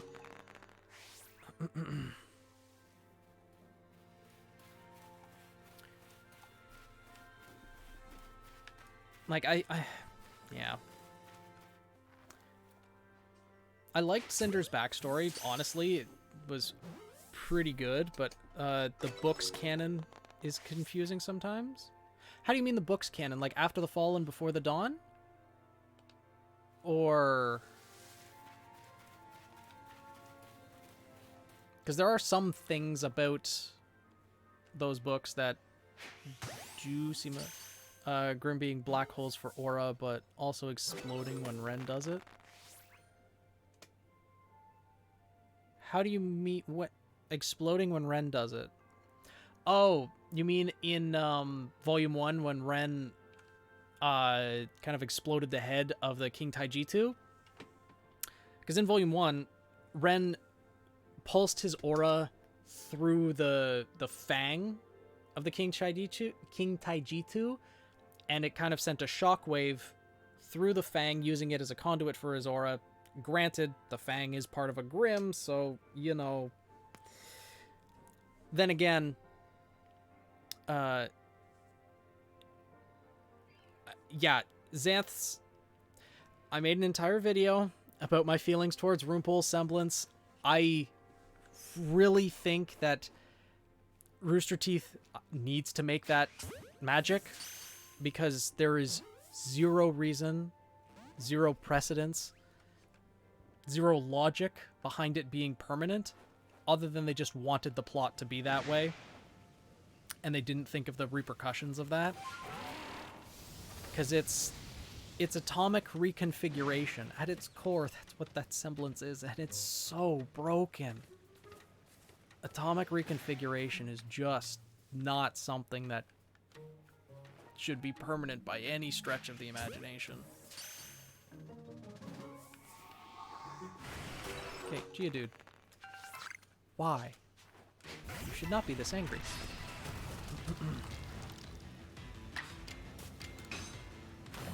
I think the overall purpose of, like, After the Fall and Before the Dawn was just to give a bit of expansion to Team Coffee, and precedence would be Marcus's semblance, if we don't learn anything about it in the future. But then again, I don't really count Marcus's semblance as precedence either, because all we have to go on for Marcus's semblance is Mercury's perception of Marcus's semblance. And really, all Mercury knows about Marcus's semblance is what he was told. For all we know, Marcus's semblance had nothing to do with stealing other people's semblances. It could be something that just messed with Mercury's mind, made him forget something, or something along those lines, made him... like, honestly, with the amount of torturous training that Marcus put Mercury through, there's some other mental blocks that are going on up there for Mercury, and I'm pretty sure that's why he can't awaken his semblance. That would make sense, at least, because having a permanent semblance-stealing semblance would kind of be, again, broken as well. I'm glad you made it home, Shad. Her name is Urska. Slight inspiration from Urza Scarlet, maybe? If so, I approve. If not, then interesting name. Or has just had his semblance repressed by trauma, maybe. Yeah, exactly. Because I wouldn't doubt that there is a... Well, I wouldn't doubt the existence of a semblance that could seal away temporarily another person's semblance after coming in contact with them. That would be completely within canon. But permanently stealing away a portion of a person's soul, that just seems too strong.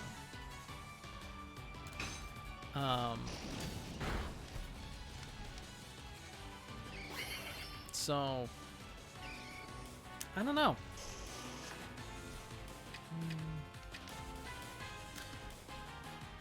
Never seeing or hearing about metal is frustrating. Yeah, that is pretty frustrating. Ready to go into a box and sleep for 100 years? If you're tired, Shad, by all means, go to sleep. Sleep if you're tired. But yeah, metal, like, we never heard about it in canon. We were just told about it kind of offhand in an interview.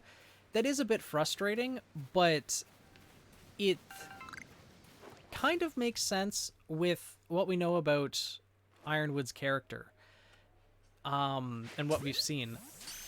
It being a passive semblance as well is a bit confusing, but the way semblance is expression of your soul, not a portion of it. True, but aura is the physical manifestation of your soul, meaning it is a part of it. And semblance is the extension of one's aura. So it technically is a portion of a person's soul. The physical representation of it. But how it and your orifice manifests into reality, yeah, that's just Ruby logic, really. They decided to have that be the power system, and that's it. It's a remnant of, well, magic from previous humanity, if all things are to be believed.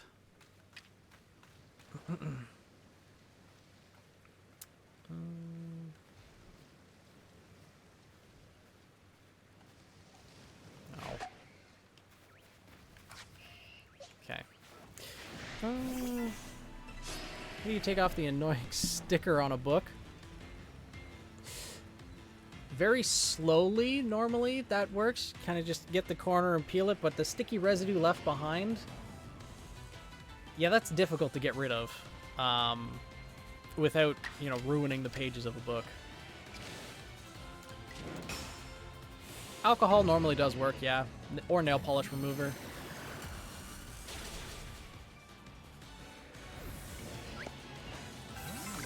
Interesting.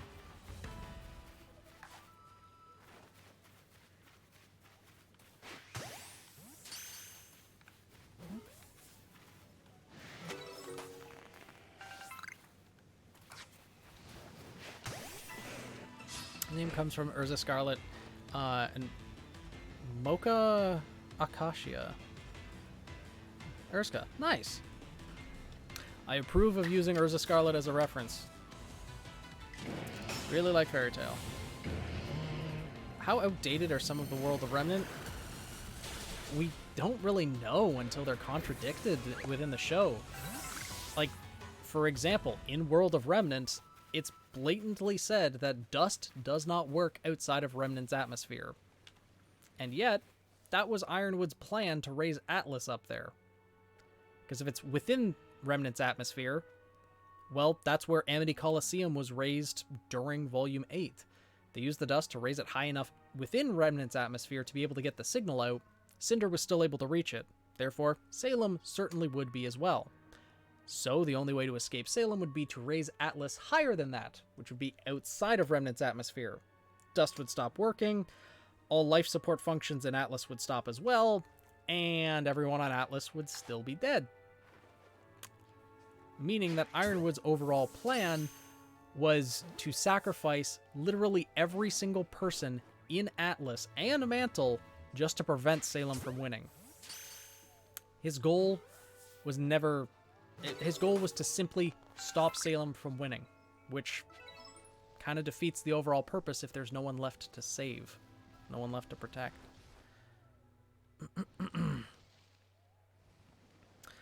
He was starting to kind of go nuts, and that's because he had nothing to really ground him, I think. because he did kind of have a descent into madness, but it was born from a desperation, I think. Like, it was a desperation to try to win, to continue fighting, to do whatever he could against an enemy that he knew he could never defeat.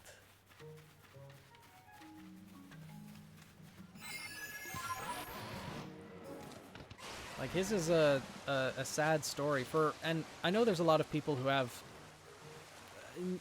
fairly negative takes towards, you know, the path that Ironwood's character went, but it makes sense. He's always been one who's really wanted to be in control, and after losing that control, he went to desperate levels to try to regain it.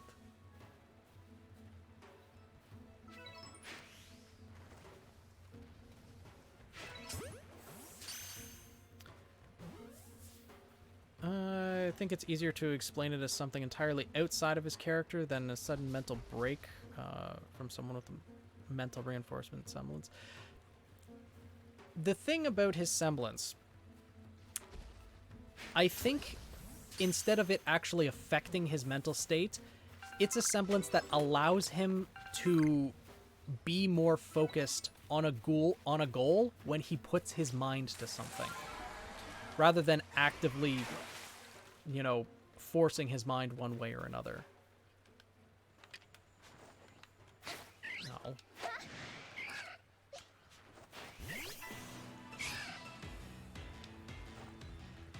Because when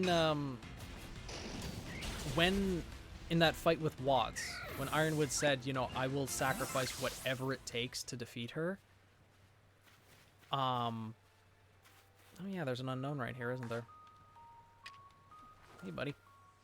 I think from that point on, especially after things started going awry in Volume 8, he was putting more effort into his semblance to increase his focus on that end goal. Nice! Shad hath won victory over the sticker. Let's see.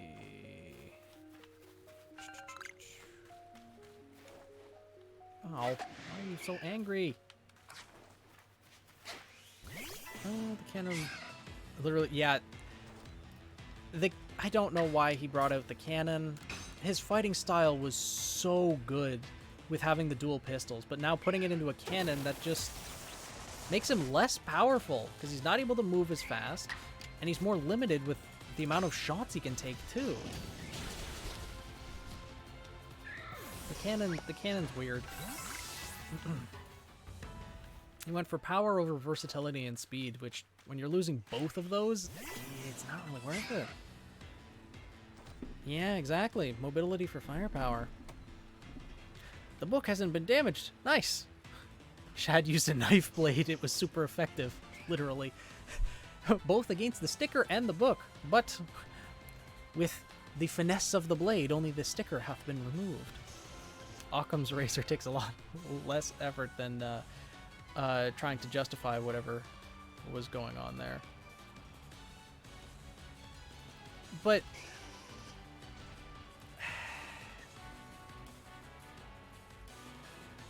I guess, but that doesn't really...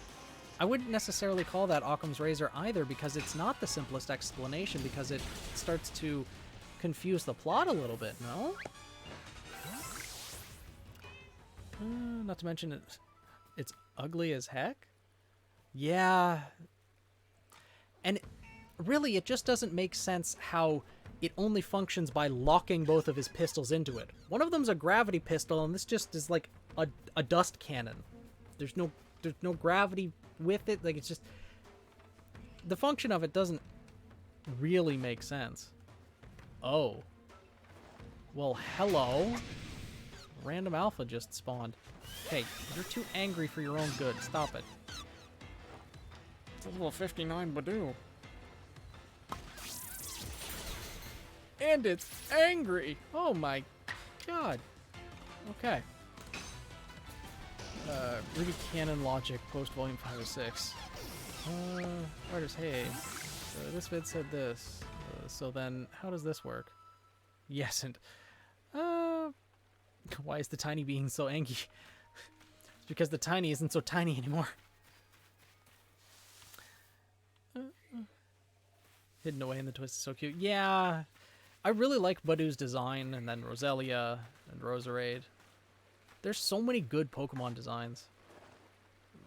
We'll see how well Volume 9 holds up. I think a lot of the designs are gonna probably turn out fine. Some of them, well, we'll see. I figured this out. The smaller the thing is, the more angry it gets. Yeah, I'm pretty sure there is a correlation there.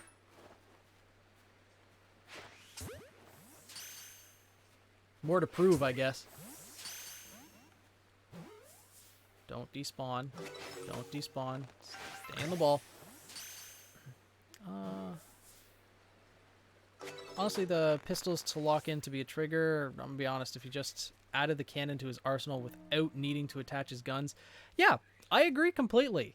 The fact that he had to attach his guns to it is kind of counterintuitive to Atlas being the technological powerhouse that it is. You'd think he could just get another weapon. Which would actually be kind of interesting as well, given that most huntsmen and huntresses have their set arsenal that they fight with, which makes sense, honestly. But being in Atlas, as it is, where you would have access to a lot of the different weapons and things that might be available to you, being able to swap out for weapons for different situations would make sense. Yeah, and a dust fuel source. Again, being an Atlas, plenty of dust around.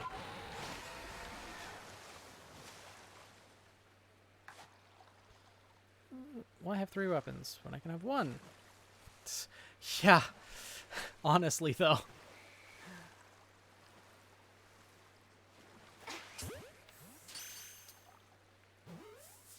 Stay in the ball? Okay. Mad because small, jealous of tail. I'll show them all.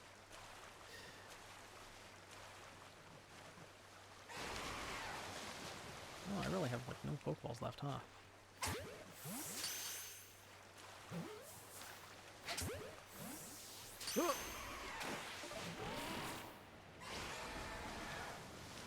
Did I not catch either of those Magikarp? Really? Alright, well. Why? Your Magikarps just stay in the ball. There we go. There's one at least. Why are you not staying in the hitboxes? Why? There we go.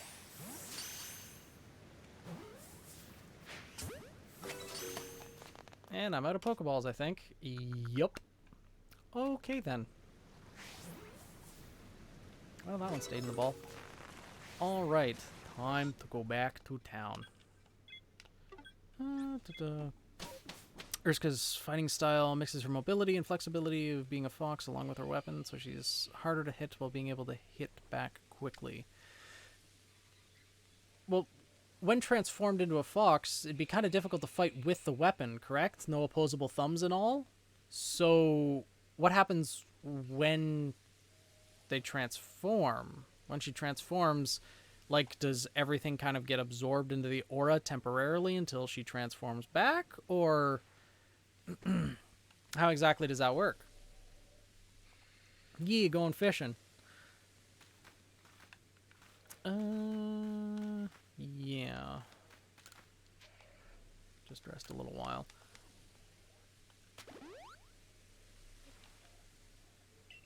I have no money either. Great. Well, let's hope I got enough here to give me some money at least. Cool. 13,000. That's excellent.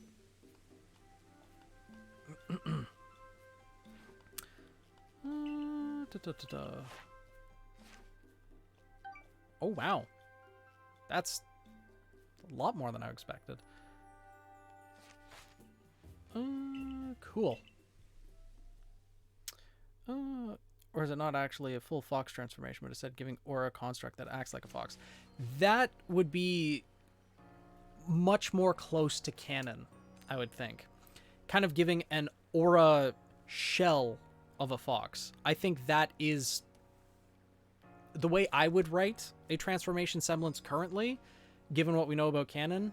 Because we've seen aura clones that Sun makes, and we've seen aura constructs like what Weiss makes, so all you'd have to do is just pretty much kind of combine the two and make an aura construct around themselves, kind of extend their aura out into a fox shape, and that would be more the lines of a transformation. Good point, Rel. When the cat stares at the horde of anime stuffs. Yeah, he kind of stares off in directions.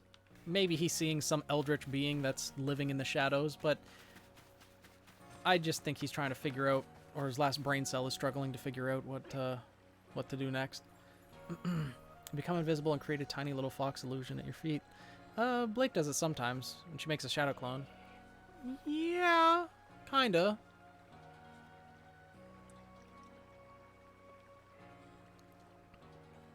Well, the thing is with semblance ideas, even if it's super similar, even if it deviates even slightly, it still fits, right?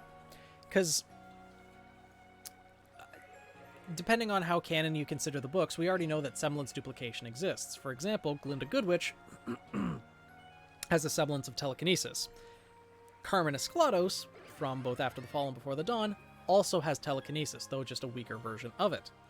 If we also look at Neptune's semblance, the ability to telekinetically control water, well, that's just a weaker version of Glinda's semblance as well, because he can control one specific type of molecule, whereas Glinda can pretty much just control any.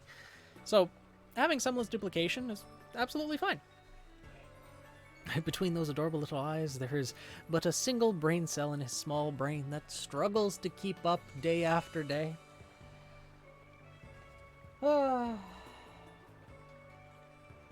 Yeah, all of his points during character creation went to fluff and cuteness, none to intelligence. Isn't that right, buddy? Yeah. You're cute, fluffy, and dumb as a stump. Yeah. Yeah. Yeah. I forgot Neptune is a waterbender that is scared of water. Yup.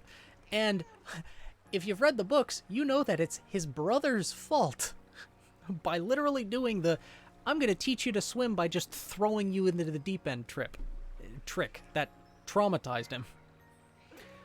Is it telekinetic, or was it some sort of electro thingy that keeps the water bound to itself / wet? Yeah, he has to, pulse it with his aura, but then he can attract and repel it. He calls it water attraction, but he can also, cause it to be attracted to other things.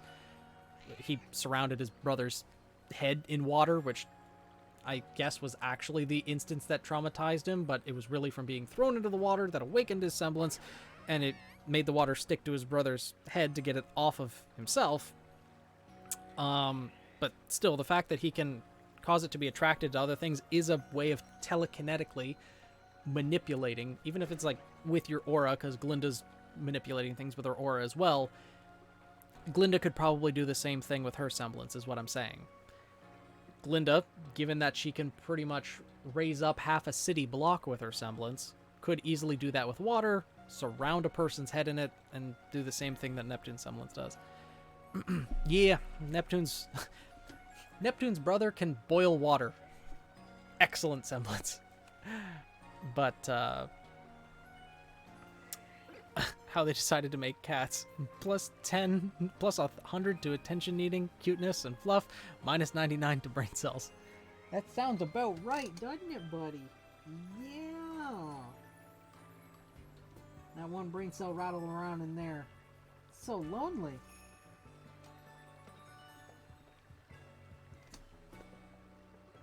But evolution couldn't afford to give you two. Nope. Angry Glinda yeets a city at a person. Yeah, and honestly, I would not doubt for a second. In fact, I think it's almost expected that, oh look, there's Shift's Bidoof. that Glinda has a little bit of magic as well. If Ozpin was willing to give Crow and Raven a little bit of magic, I see zero reason why he didn't do the same for Glinda, and that's why her semblance is as powerful as it is. Because Glinda's semblance is quite possibly, and maybe even fairly easily, one of the strongest semblances in Ruby. Sorry, it wasn't clear. While in human form, she can fight with the mobility and flexibility of a fox. Ah, okay. That makes sense.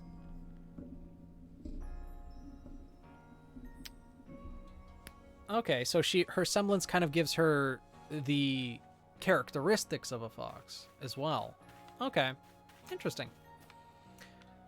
Let's see if we can actually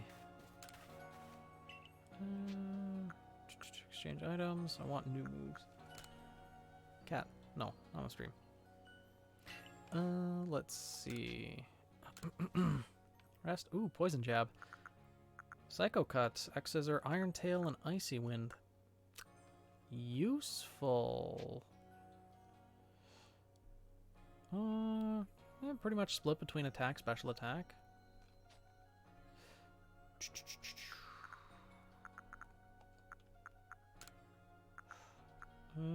Oh, Psycho Cut is physical, huh?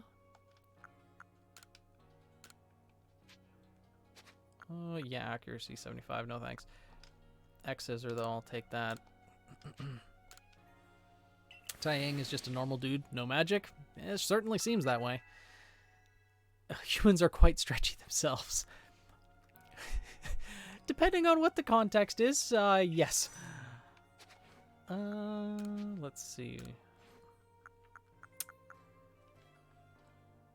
Yep, definite special attacker. 100% taking Mystical Fire, Shadow Ball, and Dazzling Gleam. Excellent.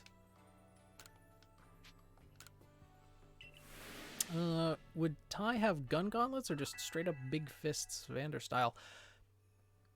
We don't know.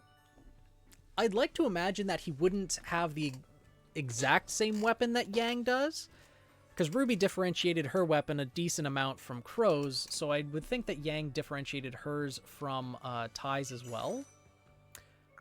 But we don't know for certain. Swift, Iron Head, Iron Tail.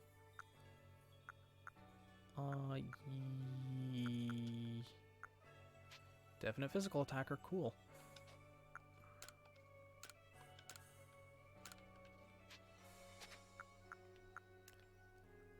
Ooh, and Bulldoze too. And Thunderfang. Oh my god. Ooh. Difficult.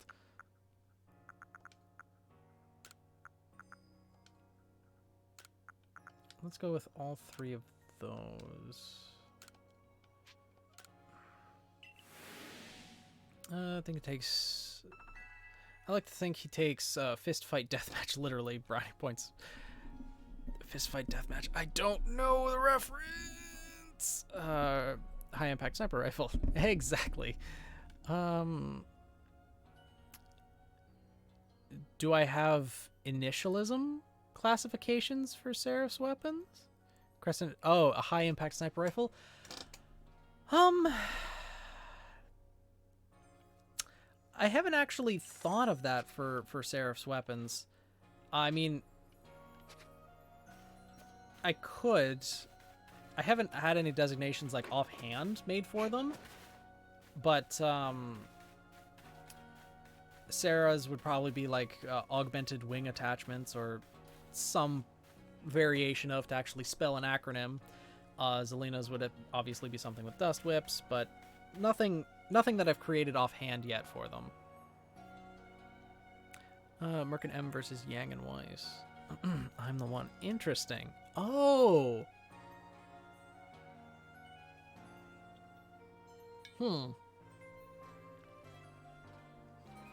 Having something like his weapons.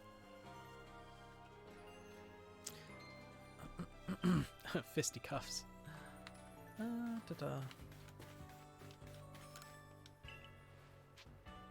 About your request.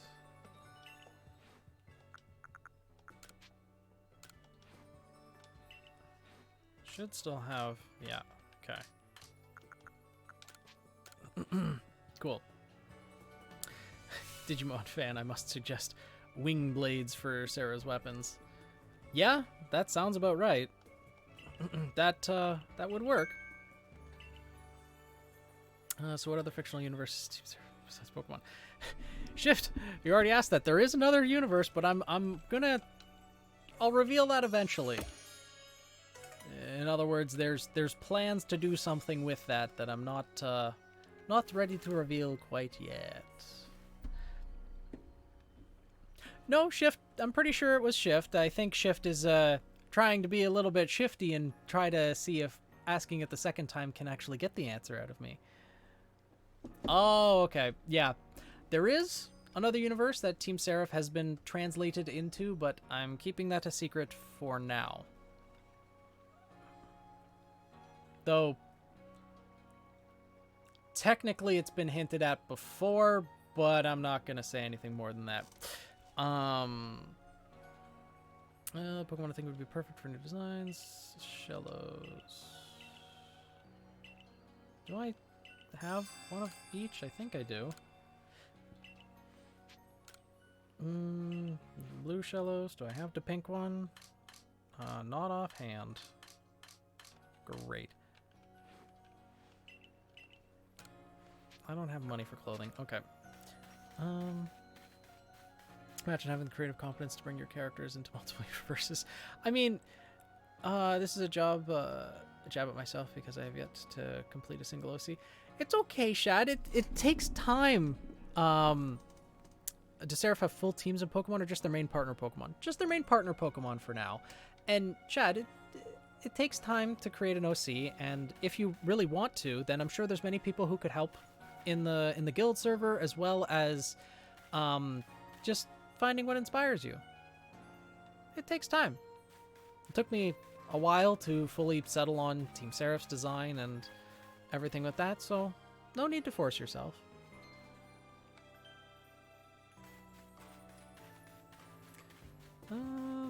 What time is it? No, it's 11:30. I probably should call stream because I have to work. Do I have an Avatar: The Last Airbender team? I do not. Though, technically, I have thought about what each of them would be should they be benders in Avatar: The Last Airbender universe. Oh, I was talking to Shad. Okay. Yeah, I think I will call stream here. But, Crow Raven is the inspiration of her being able to transform into a fox. The question is, would she be allowed to keep her weapon when transformed? Oh, the thing is, Crow or Raven are only able to transform due to magic, though. So, Tony, I would guess that your character is for an alternate universe story? Then? But if they were transformed in the same way that Crow and Raven would be, then they probably wouldn't have their weapon transformed because the magic kind of incorporates that into their body. Honestly, another obstacle is the fact that some abilities aren't easily transferable to other universes. Yeah, and the thing is, you don't necessarily have to transfer the abilities one-to-one to other universes. You can give them just something kind of tangentially related. For example, like Sarah, her semblance is all about heat and fire. Well, there's plenty of different ways you could translate that to another or to another world if you wanted to. But yeah, there's plenty of people willing to help in the OC chat if you're interested, Shad. So feel free to talk to everyone there and get some advice. I'll try to hop by when I can as well to help if I can. I finally got to catch a maple burb stream. It roasted and charred, possibly burnt with a side of mysterious maple syrup bird, man. Yeah. I'm glad you were able to make it, Shad. And thank you, everyone, for watching stream. It's been fun playing more Pokemon. There's going to be one more Legends Arceus stream on Saturday. I don't think we're going to be able to finish the game that day, because I still need to level up the team a fair bit before we can actually take on the final battle before the post game. So yes, I do plan on doing Mario Kart streams in the future at some point, Shift. Won't be like soon, but maybe by the time of this summer. Not going to make any promises, given that there's going to be multiple other games coming out. But yes, I do hope to play Mario Kart at some point in time, and I would love to try to run Mario Kart tournaments in the future as well. I think that'd be something fun. Yeah, of course. I try to get like other people in from like the guild and everything as well. Perry the Platypus OC's poisonous weapon is called Secret Agent.